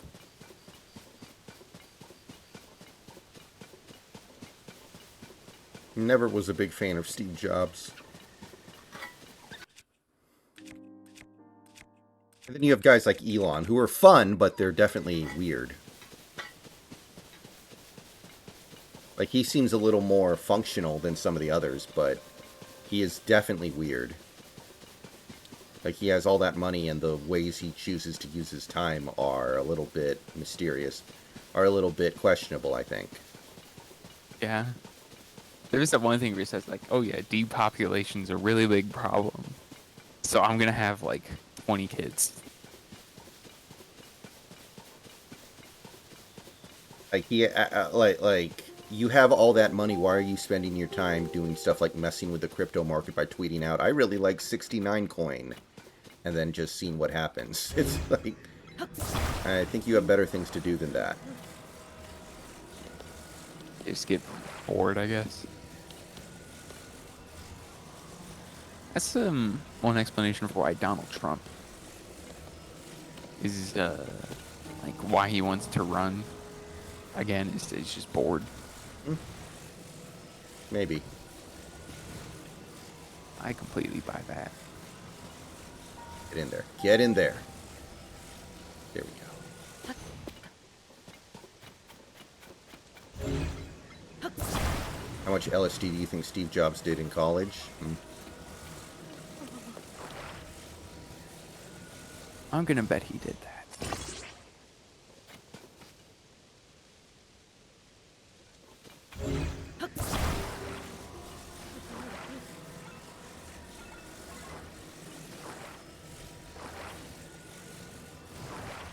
Here. Are you saying Trump is running for presidency again because he's running out of money? I don't think that's true at all. I think he has more money than he could ever really hope to spend.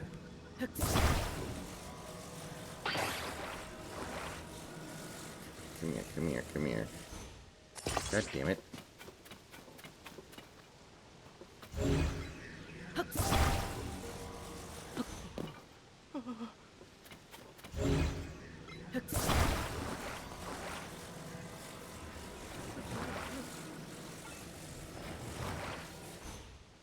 Oh yeah. I am thinking about going to bed, but before I do, if any of y'all are interested in college football, there's this great channel that talks about it a lot. And he had a very good video on the ACC, which, for those of you who are unaware, the ACC is maybe breaking up. Maybe it is, maybe it's not. Who knows? Yeah, I could believe that.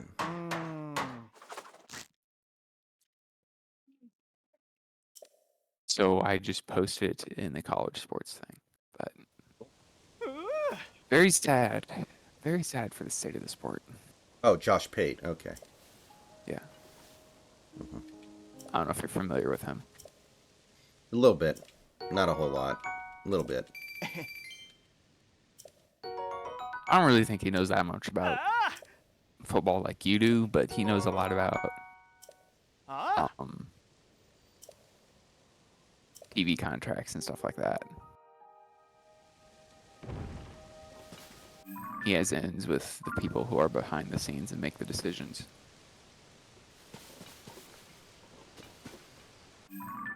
Makes sense. Man, I think I'm gonna go to bed. All right, man. You have a good night. Yeah, you too. Night. Mm-hmm.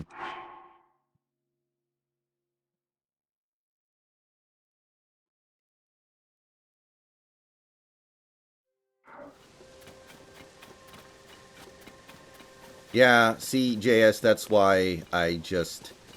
Whenever somebody tries to talk about that stuff on my YouTube channel, I just insta-ban them. Anybody who, like, if you go to my YouTube channel and you're talking about it, you're 100% just trying to cause trouble and try to kick the hornet's nest and see if you can get more stuff to happen so you can be entertained by it. Like, imagine if, like, somebody like Filoki had gotten involved and it would have just kept going on and on and on. I don't even know if Filoki makes videos anymore, actually. Which is weird. He must have been making some money off of that channel.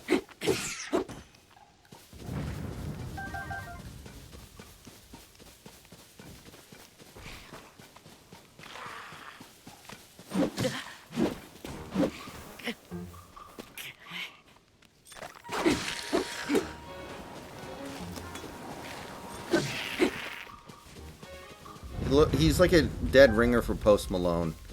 I think I'm subbed to him, and I haven't seen a video from him in a long time. So I don't know if he's like done with YouTube or not. But it's a weird time to bail. Like, making Seahawks videos is very lucrative right now because the team is so damn interesting.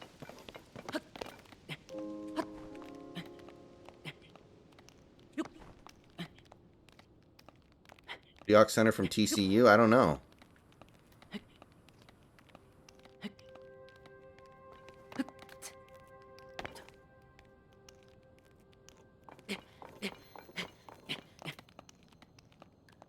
Oh, Joey Hunt. Okay, the little guy, yeah. I didn't know he played at TCU, actually.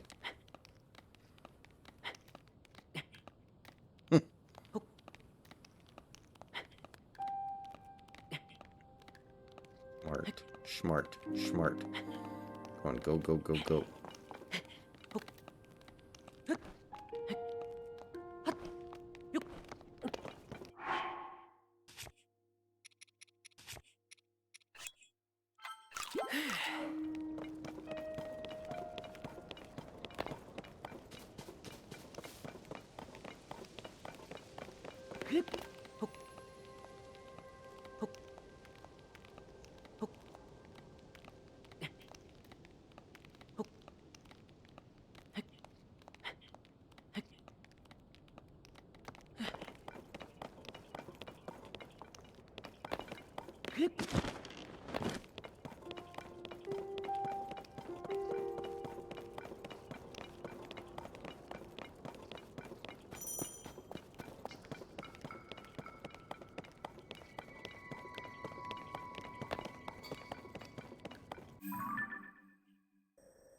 Temperature's starting to become a problem.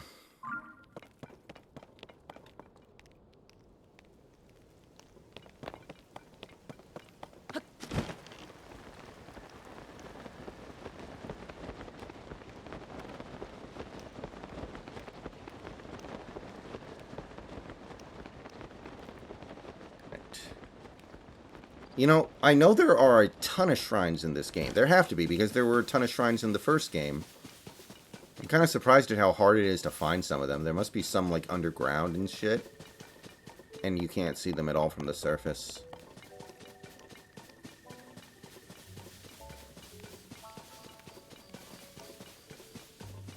There is another Seahawk YouTuber named Brandon who never got over 1,000 subs, but he was pretty good.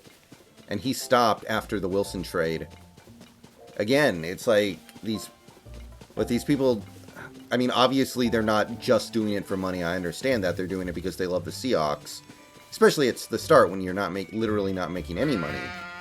But, like, the last year, 14 months of being a Seahawks YouTuber has been incredibly lucrative, man. Incredibly fun. So much stuff to talk about, so much good stuff to talk about, stuff that people want to see. Like, if these people had just stuck it out a little bit longer, I think they could have hit it big, big.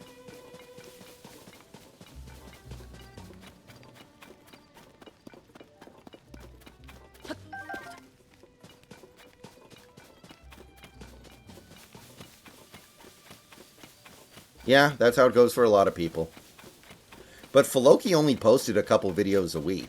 He could have done that with his job. 100%. I don't know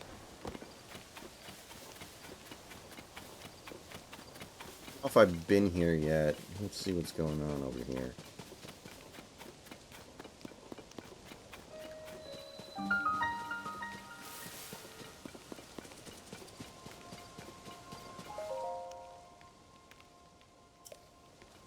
Oh, okay, I see.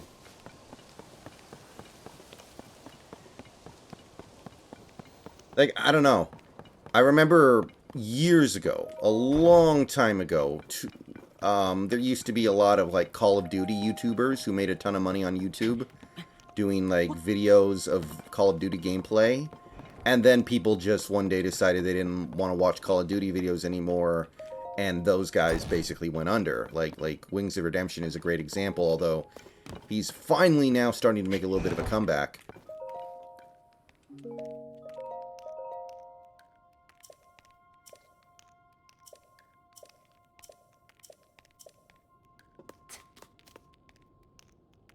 I don't know if that's ever going to happen with, like, Seahawks YouTube stuff.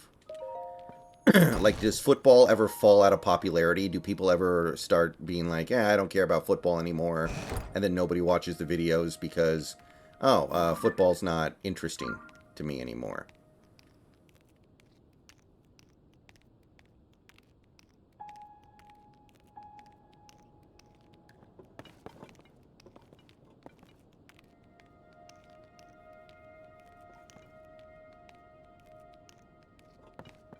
I think it's much easier for people to lose interest in watching people play video games than it is to watch people talk about cover sports. Because I can understand how eventually people would be like, why am I watching somebody play Call of Duty when I can just go play Call of Duty myself? Like, that's way more fun than watching somebody play it. And then maybe they go like, whereas with something like sports, it's not necessarily that easy, especially when you're covering a team. Okay,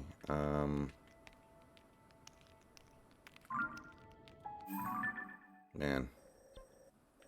This is, let's try going here. I didn't find any shrines around here.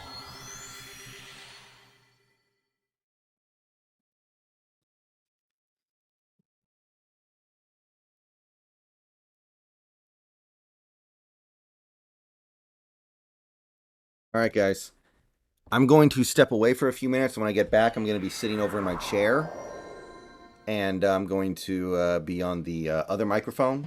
So give me a few minutes, and I'll be back shortly.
Okay, can everybody hear me? We good?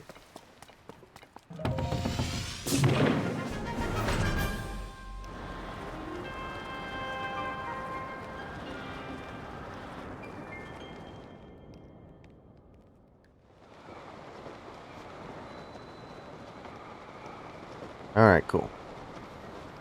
Alright, come on. We need a shrine. I think I only need like 2 more, and then I'll probably go try to do one of the dungeons.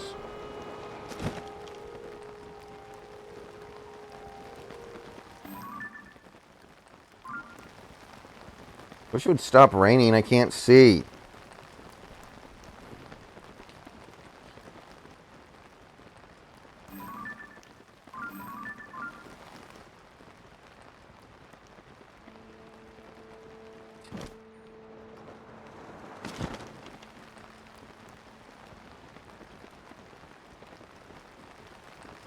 Aha.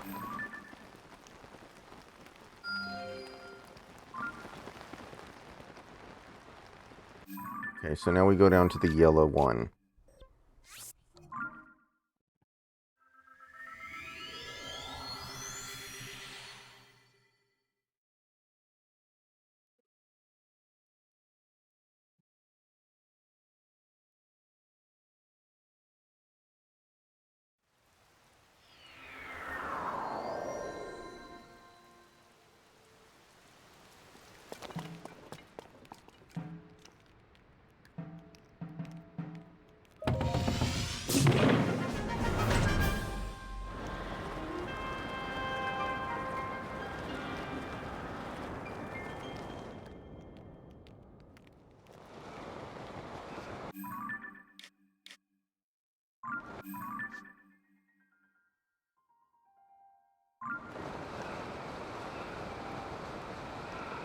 Oh, this is actually really far away. I don't know if I'll be able to get there.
I mean, honestly, both of our starters that have gone the last 2 days have really shut that lineup down, though. And one of them is Miller, who's, brand new. Oh, shit.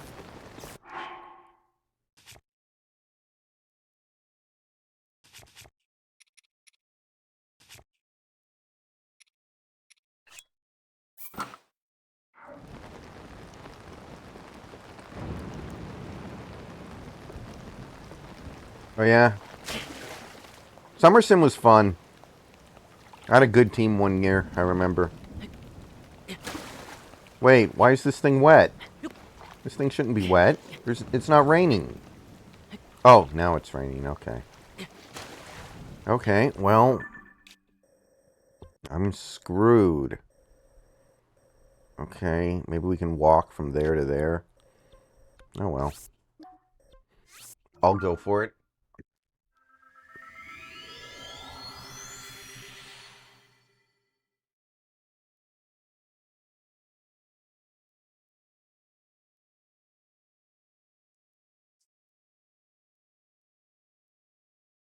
Like, Gilbert had basically the first 3 batters got him, and then after that he was basically perfect.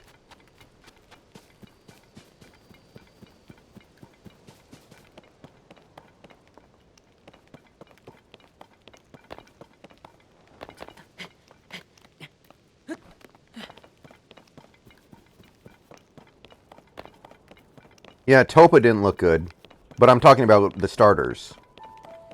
And Kirby right now is probably our best starter, right? Like, unless you want to count Miller. He's certainly playing much better than Castillo overall this year. Like, has Kirby had a bad start this year yet? Maybe he had one. I think it might have been against the Angels or something.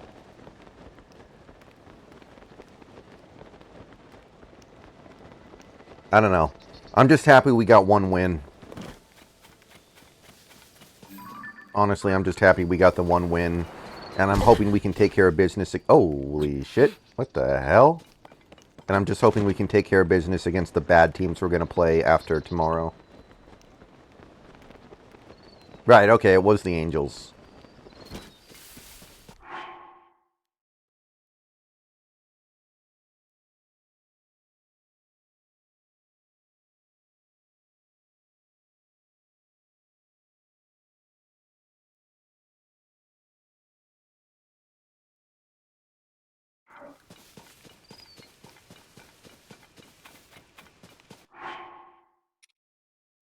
Yeah, I desperately need the Angels to suck this year. I'm going to be so annoyed if they put together a good season and Otani decides to stay. Like, you guys have no idea how annoyed I'm going to be if that happens. They better suck.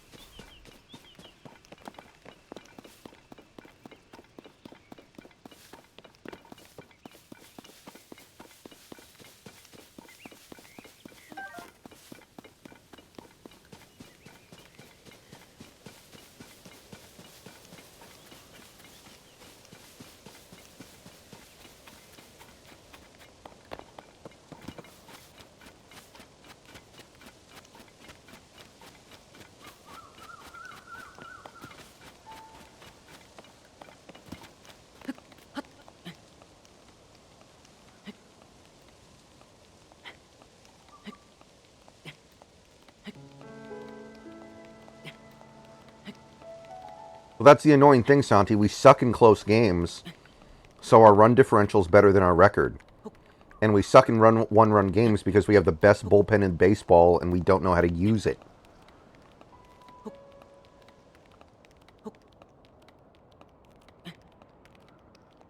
Like, today was the perfect example of how to use Matt Brash. Put him in when you have a big lead. Don't put Matt Brash in unless you have like a 4 or 5 run lead. That's how to use him.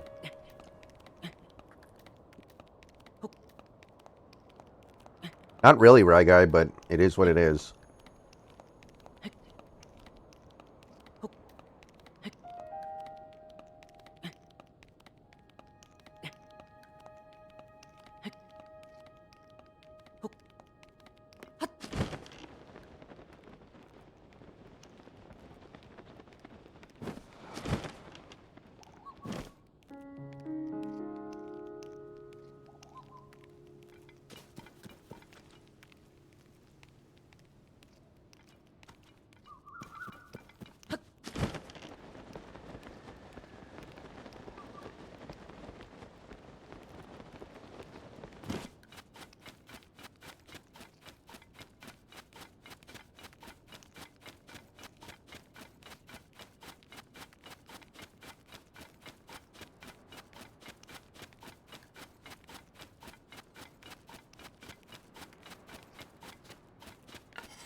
offense is playing better than it did the first time we played Oakland, so.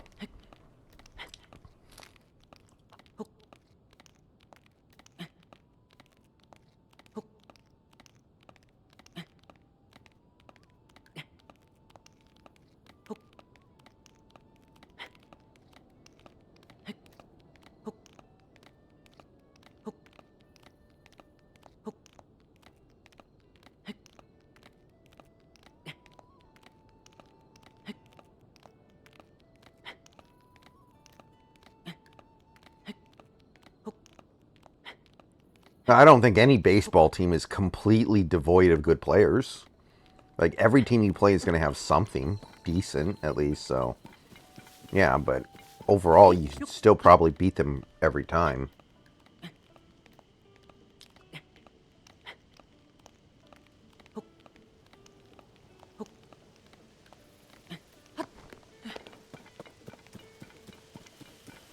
Right. Oh, there it is.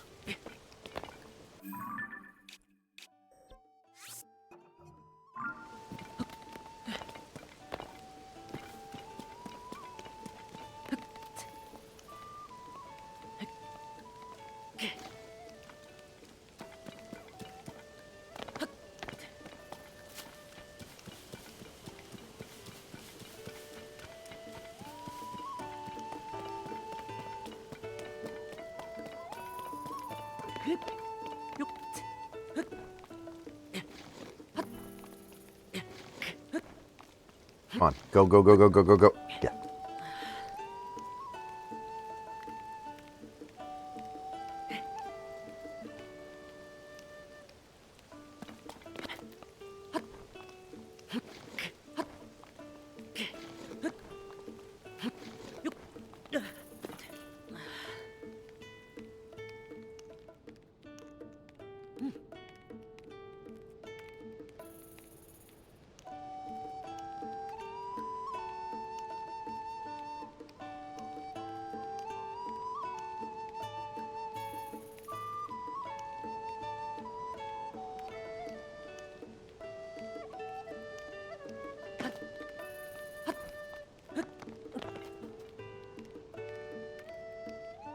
Yeah, just get it for 30.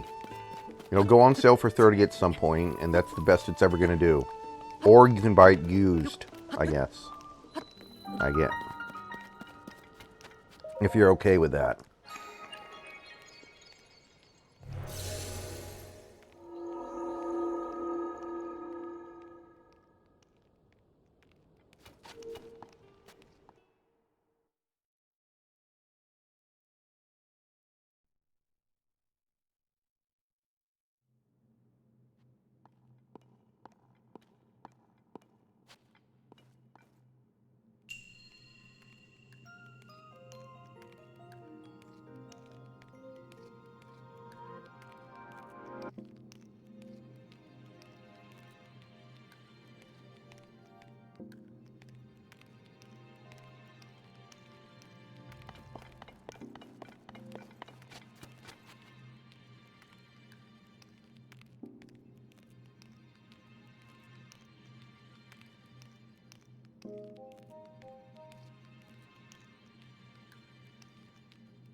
Yeah, I would expect the Mets to be as bad as a team can possibly be. I'm sorry, the A's.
Yeah, I saw. Wait, they lost to the Dodgers today, right?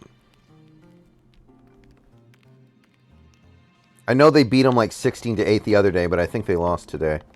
I did see that, yeah. Oh, wow, they actually won that game. I'm impressed. Wow.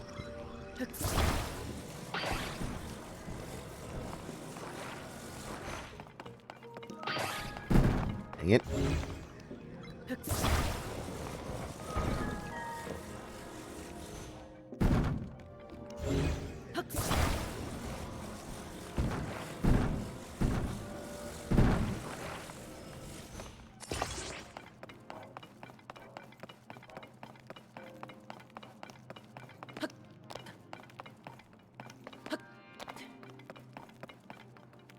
Good for them. Did we sweep them or take 2 or 3 from them? I can't remember now.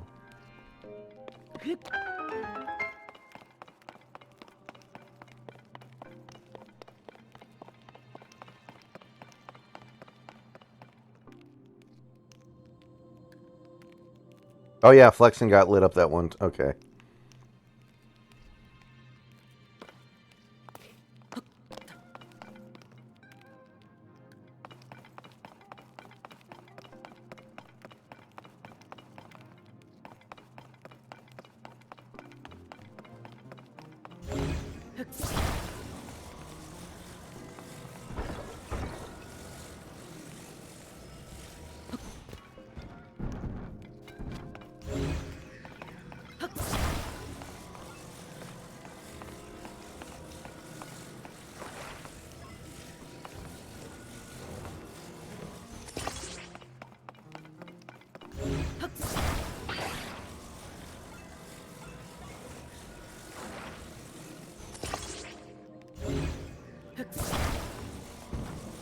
That's cool, right, guy? Congrats.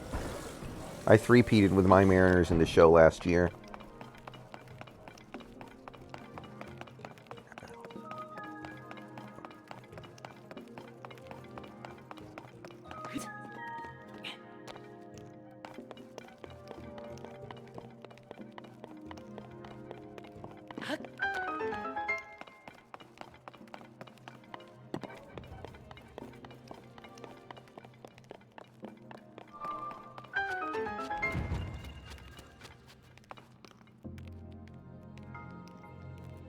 I don't know how to get over there.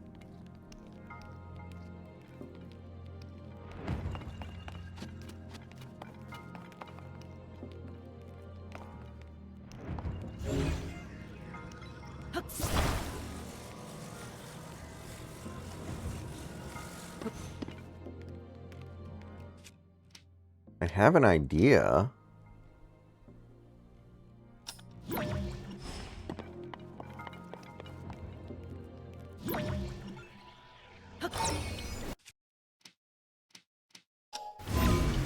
I don't know if this works, though. Ah, I almost had it.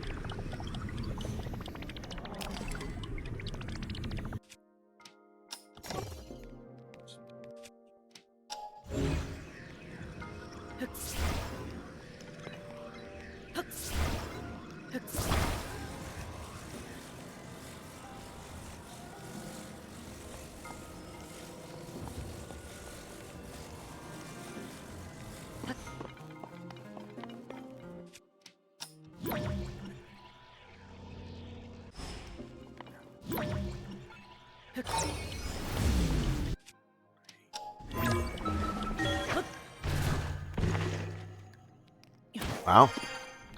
I actually didn't think that was going to work.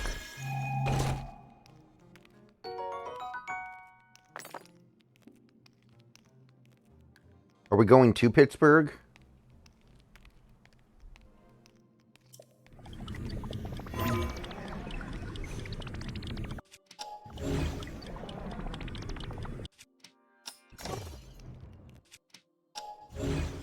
Alright, well. Should still be able to win those games.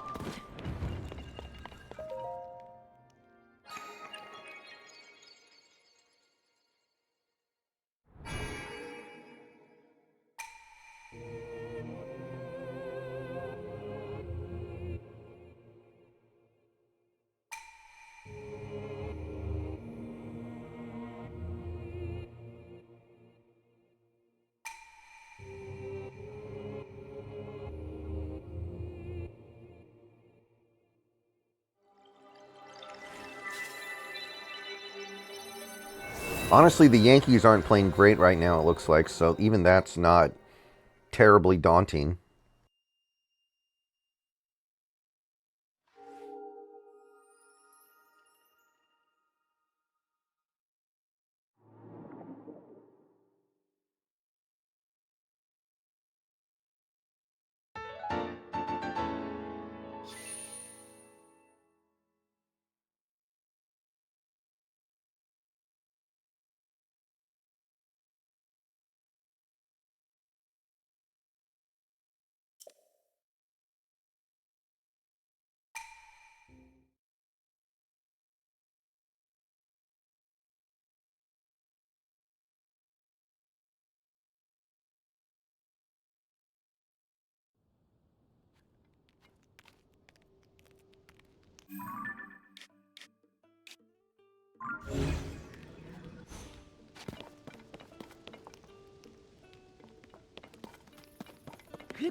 Yeah, I did hear about Judge. But I don't know. You can't help but instinctively suspect the Yankees are a juggernaut team at all times, but I guess, most of the time they're really not anymore. So you got to look at those games through a different lens.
Man, I forgot Giancarlo Stanton existed. Stanton feels like he gets hurt every year, like clockwork.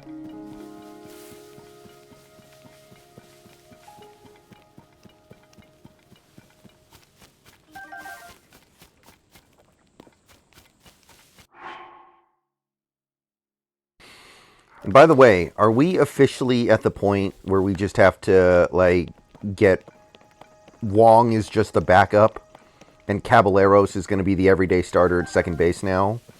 Because Caballeros might just be, like, good. It's not just about Wong anymore. It's like Caballeros, maybe he's just a good baseball player. And he deserves to be playing every day. Maybe Wong should just be the backup, as weird as that is.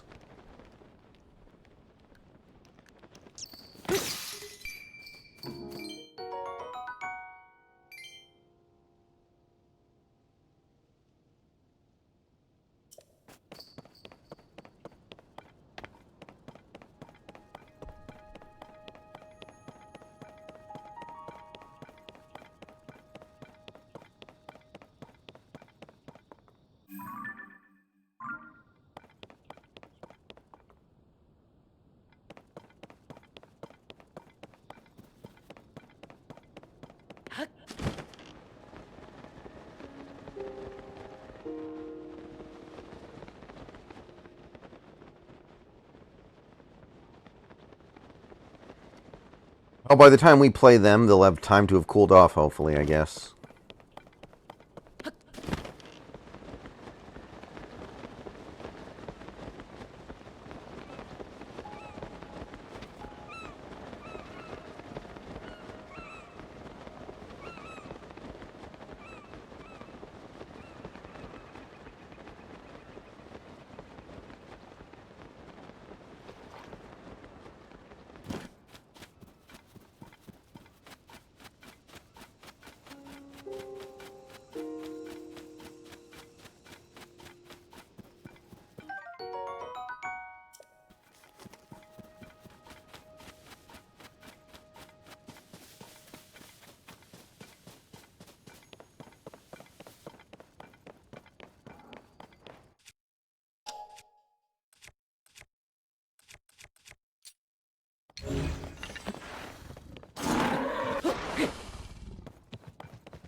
I said this earlier to my dad. I hope the Padres keep losing so they trade Nelson Cruz to us. Like, if the Padres could just keep sucking, that'd be great. Because it was a tremendous mistake on our part to not give like $1 million to Nelson Cruz. And if we could get the opportunity to rectify that mistake, that would be fantastic. Although, with a guy his age, he might completely break down by the second half of the season. But he'll probably still be better than Tommy La Stella.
Yeah, it's pretty annoying. Although, I think maybe it's too early to say this.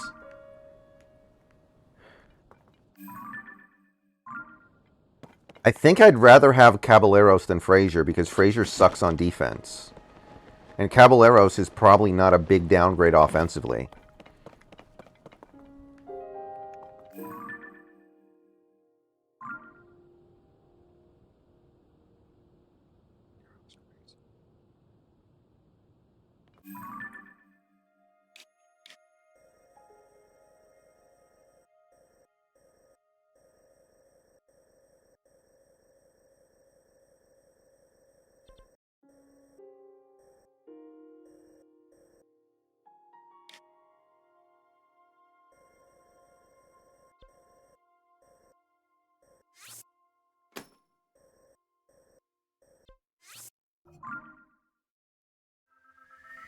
I don't know if that's fair to say yet. I'd probably rather have Caballeros than Frazier.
Yeah, but Caballeros is also cheaper. I think that has to be a consideration as well. He's younger, probably a little bit faster. Even if he ends up falling off as a hitter, it does seem like he's legitimately capable on defense in a way that Frazier just wasn't. I thought Frazier was better defensively in the outfield than he was at second base, which is weird, but I feel like he was.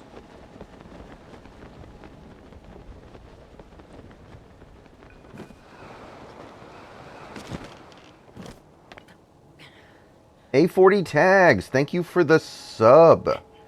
Welcome back. Thank you for the prime sub, A40 Tags. Hope you're doing well tonight.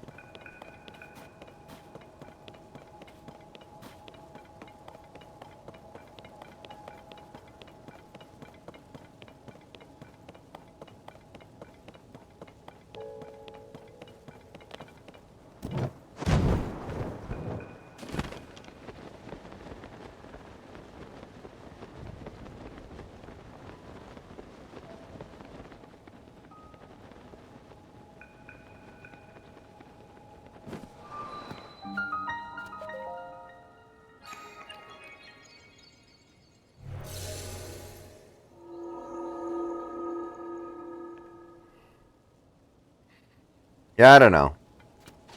I know we need to see him do it for a little bit longer, but even if he drops off as a hitter, I like having his defense back there. Also, how about JP Crawford lately? Crawford's been playing amazing.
I didn't think JP had stretches like this in him.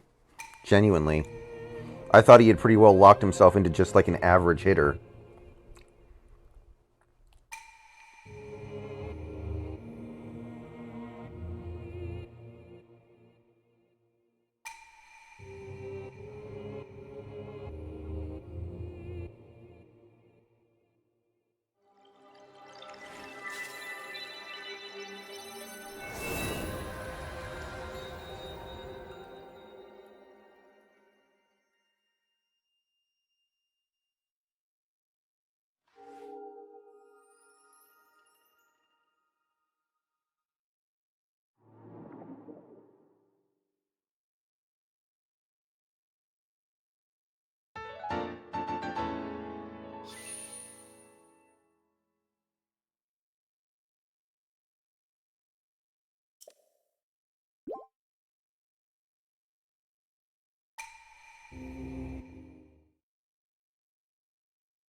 Dude, did you guys see the frame rate on that flag down there?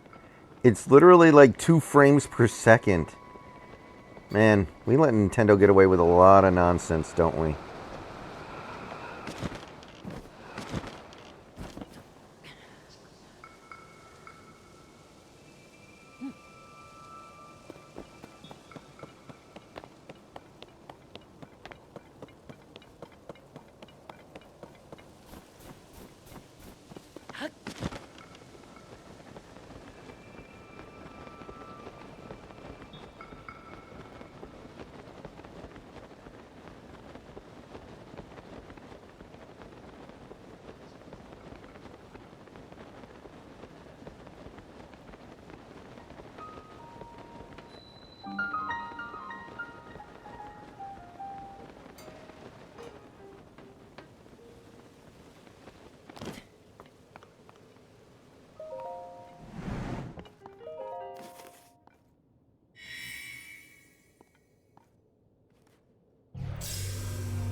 Well, what's his ops plus? What's his OPS? Because he's also drawing a lot of walks. He's got a really good batting eye. His ratio of striking out to walking is extremely strong, and that's part of the equation too.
Man, I don't remember him being that good. That's like best shortstop in the league type stuff.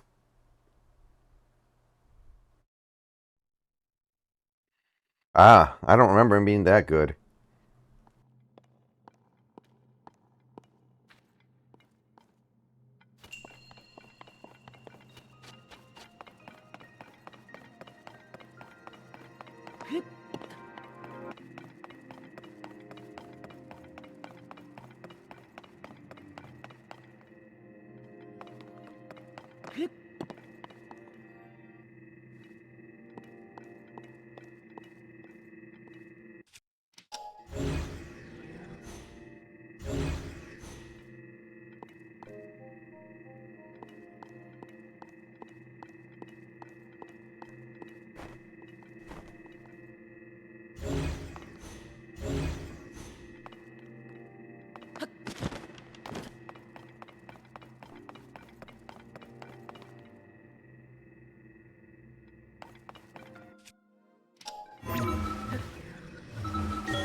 I mean, if he can continue to play at the level that he's playing at right now all season with, a degree of consistency, then I think he's earning his money at that point because he's also been pretty good defensively, I think.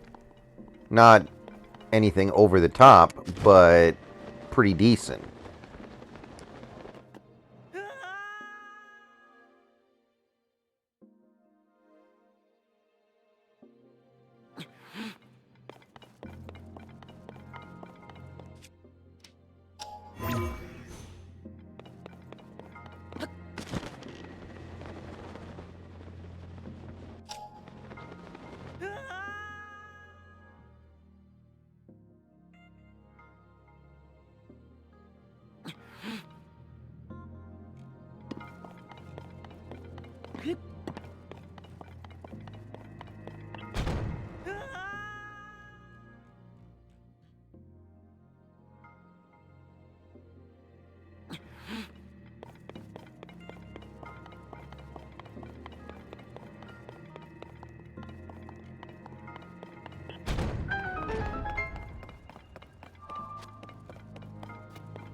Huh.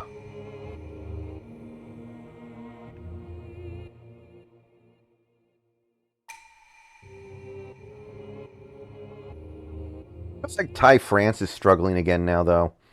Starting to really get frustrating. France goes through a lot of very, very deep slumps, it seems like. I don't know what to think of him right now.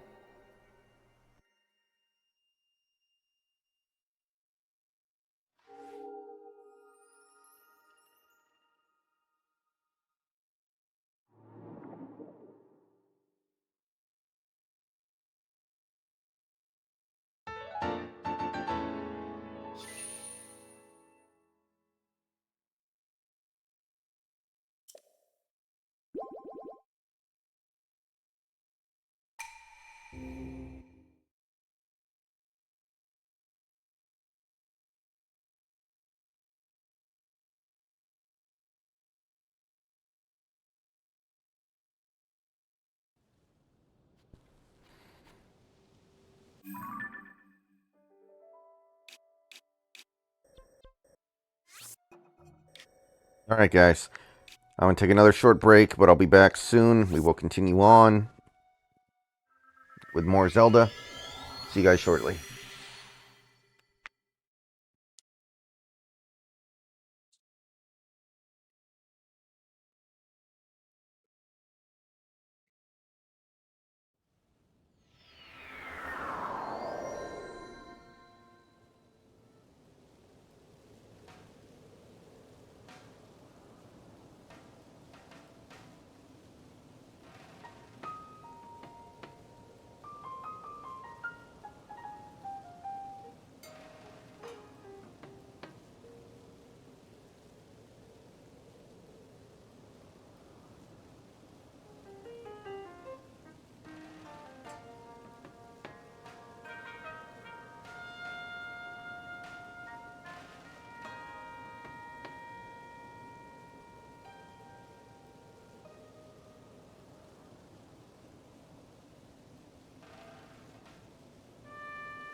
Yeah, David, I mean, I guess the thing is, players typically go through a power surge at some point. Like, France could have, like, a 3 week span where he hits maybe, like, 10 home runs and suddenly he's right back on track.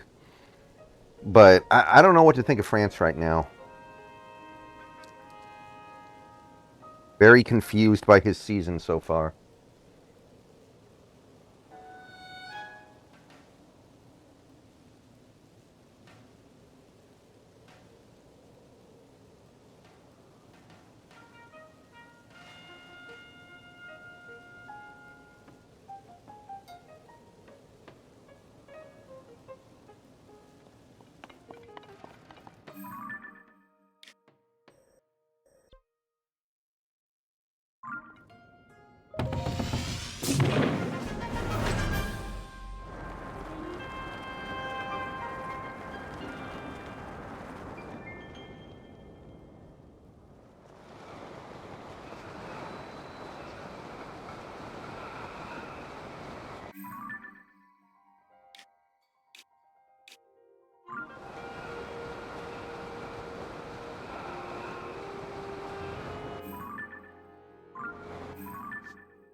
I feel like Suarez is on his last legs, so it might be him.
.206, they didn't update the graphics because the Switch literally cannot have good graphics. It's a piece of crap of hardware.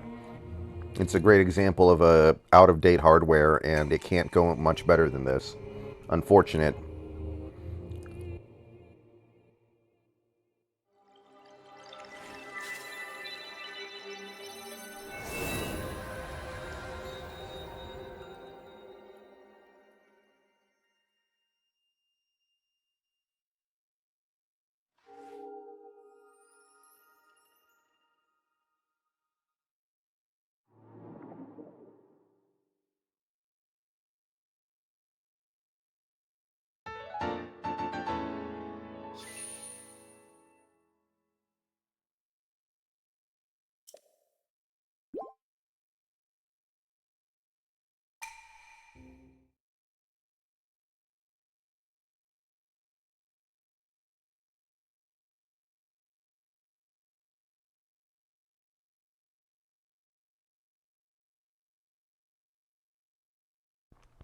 Well, yeah, this is literally why I refuse to buy the Pokemon games, because those games look even worse than this. And I just feel like they don't deserve my money for making games that look like they came out 20 years ago. This is different. This is definitely better than that, but it still could be a lot better.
Whoa.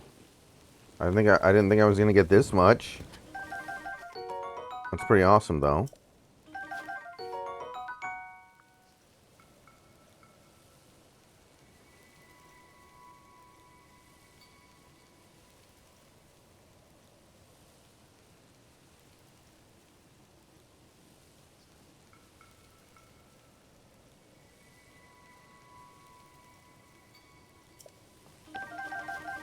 I mean, the thing is, wasn't Julio supposed to be the high average guy? Because he's got great speed.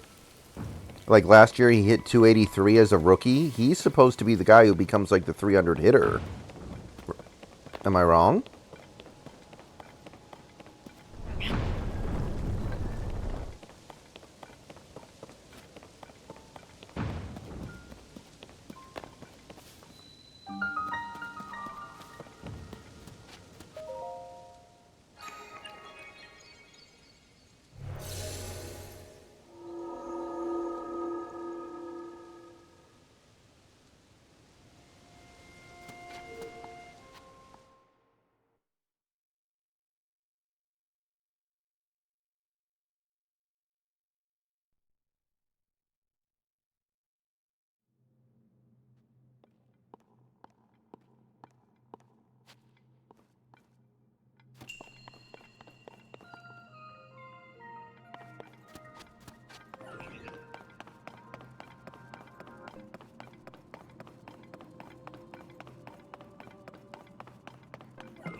Yeah, I don't get that part either.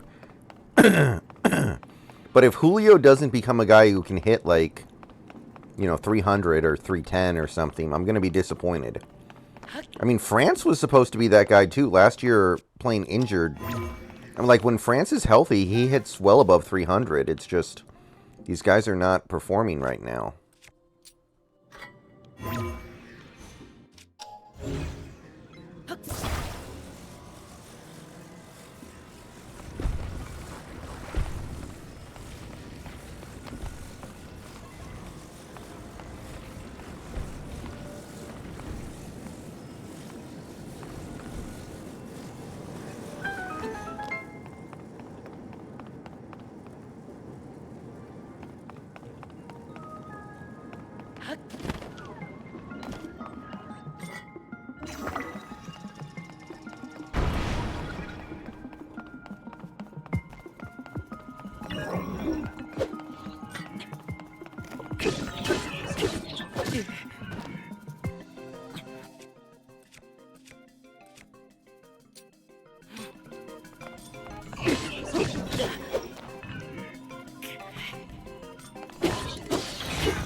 Yeah, we played almost 50 games this season. He needs to get past that. He needs to, if that's the problem, he needs to. It's long overdue for him to start getting past that.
Okay, so there's gotta be a shrine around here somewhere. There's no way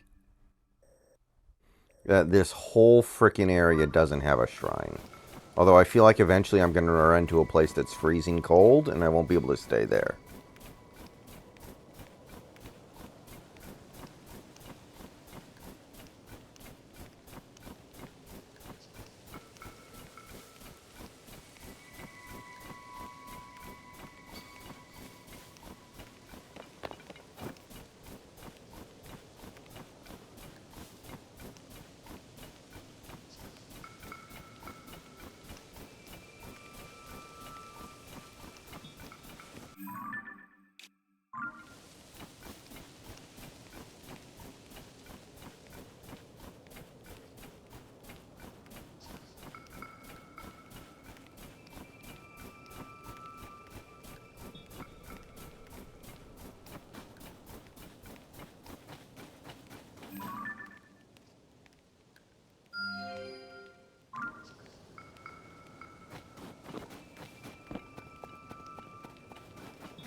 Oh yeah, there's some good stuff with Brash for sure. I just don't know if it's good enough. Like, what good is that stat if he's just going to blow leads and blow close games? Which right now, every time he comes in the game, you're concerned. He does have nasty stuff, but what does it matter?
That's actually a pretty good point. We don't really need him in the bullpen either because our bullpen is really good.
How do you not have an assistant coach to tell you to not do that? Like, there should be a coach whose job is to keep track of that kind of stuff. That's pretty funny.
How'd you lose a game, Austin?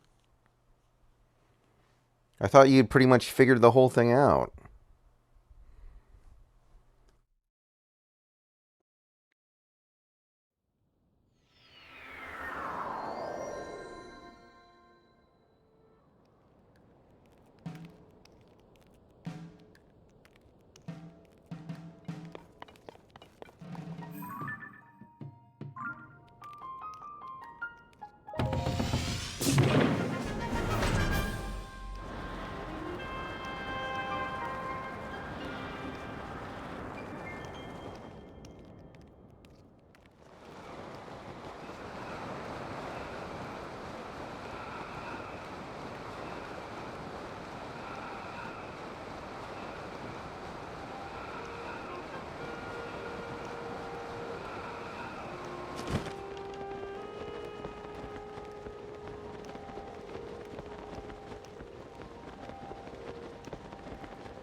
Yeah, well, it happens.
Well, when the David, when the catcher does it, does that mean the coaches can't do it?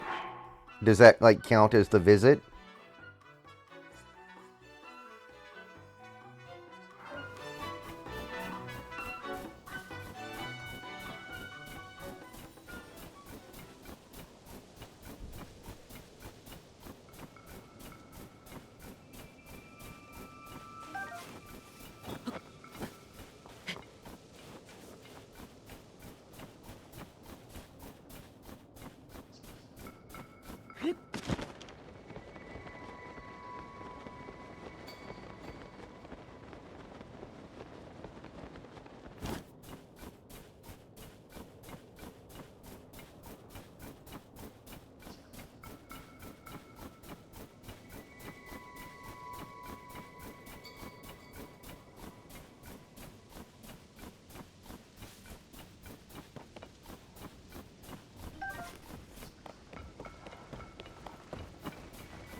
You know, I figure that most of the time the catcher would be the one wanting to go quickly and the batter would be the one trying to slow things down, but the pitchers are always the ones who get busted.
You know, David, I don't think I agree. I think this Nuggets team is way better than the Lakers.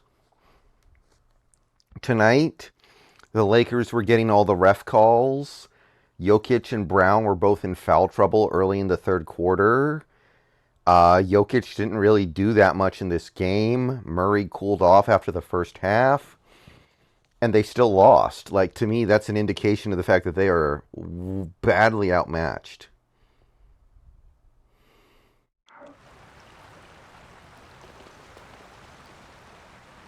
Like, losing that game tonight's embarrassing, I think.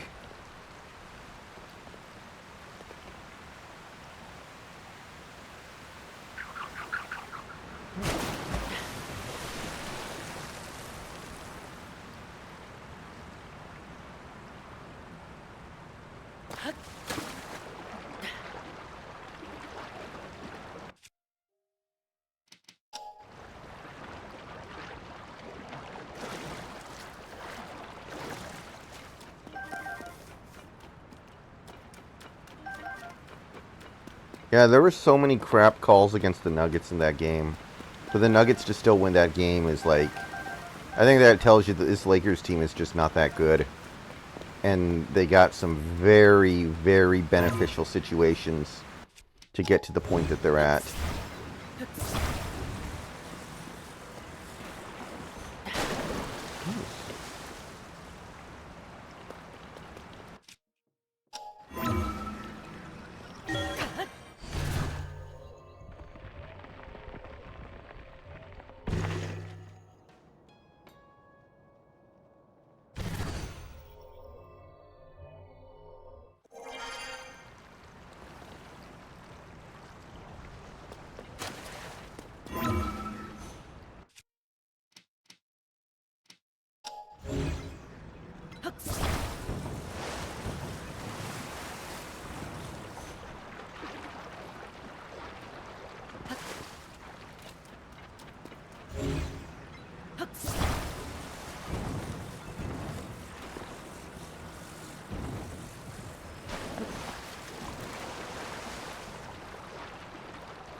Oh yeah, absolutely. That stuff happens constantly. There was that one sequence where the Nuggets had like 3 loose ball fouls called on them in a row. It was just like, come on, man. At least try to hide it.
I hope both series end in sweeps. Just get it over with. And I think that's the most hilarious possible outcome. Both legacy teams just get swept out by teams that, well, like the Nuggets have never made the finals ever. So who could have seen that coming? A team that has done pretty much nothing like the Nuggets, sweeping the all-time legacy franchise?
Alright, I think I have enough acorns to hand in that quest now.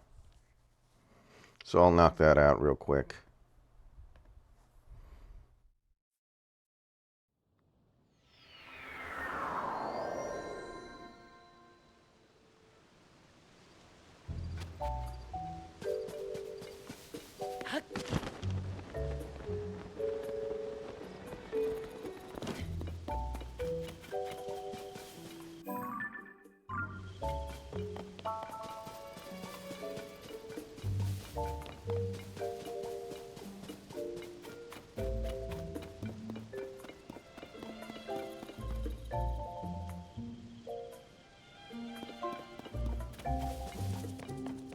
I don't know. That Nuggets team, it's not like, I mean, me saying this is going to seem like I'm kind of agreeing with your point. They're a team with one superstar, and then they have a bunch of role players, except maybe Murray isn't a role player, but I don't know. I feel like, other than Jokic, who's obviously locked up for life at this point, everybody else is pretty replaceable.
So, I don't know. I think that Nuggets team could be a top contender for a while because other than Jokic and to a certain extent Murray, I feel like everyone else is pretty replaceable. They need guys who can make shots,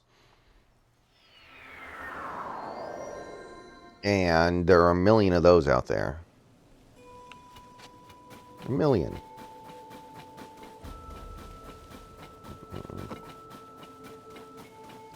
Damn, I guess I can't.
Really?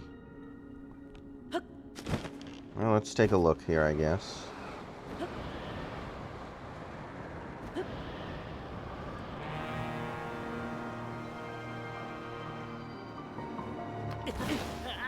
Oh, rip.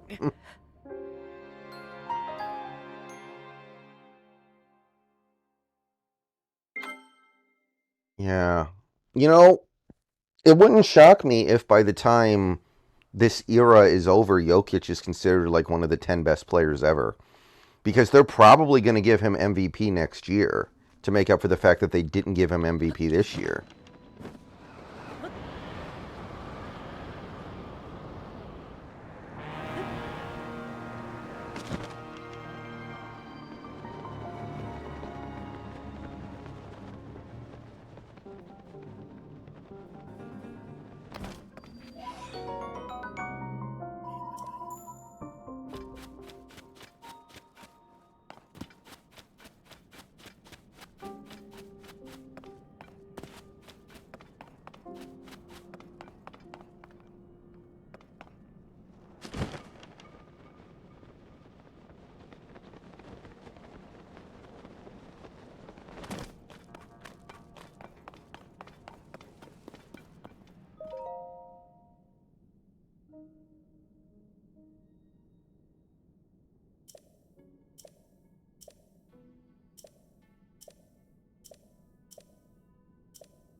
Whoever gets Bud is very lucky.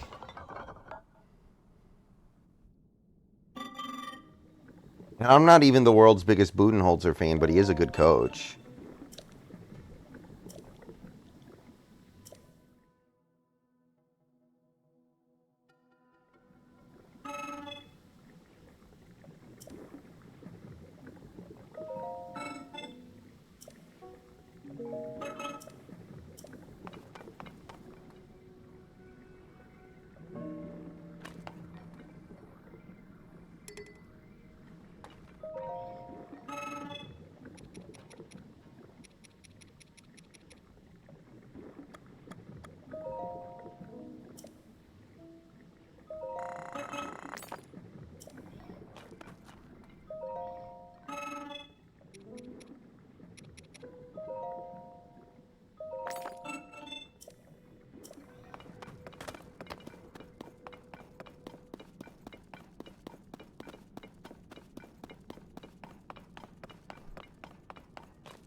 Where's the light up stuff?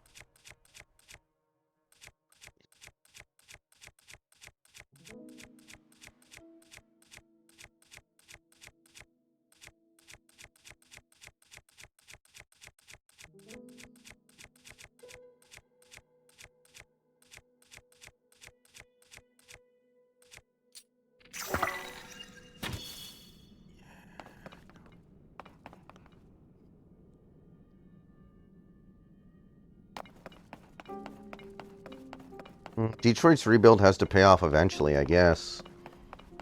But it's not like they have any budding superstars. Ooh. Alright.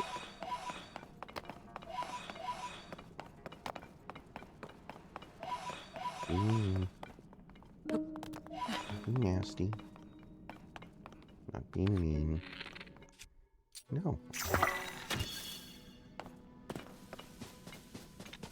Okay, I shouldn't be getting involved in this dungeon right now.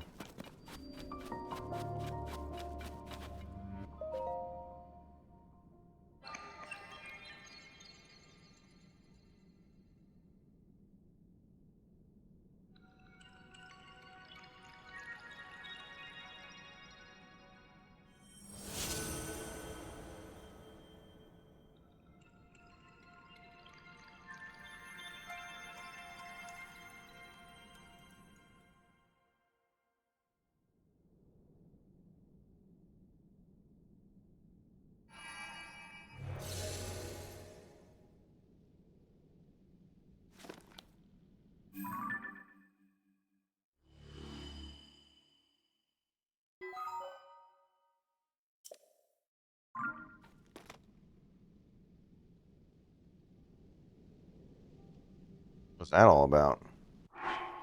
Alright, guys. I think that's going to do it for me tonight. I'm going to run some ads and turn the stream off. See you guys in the morning.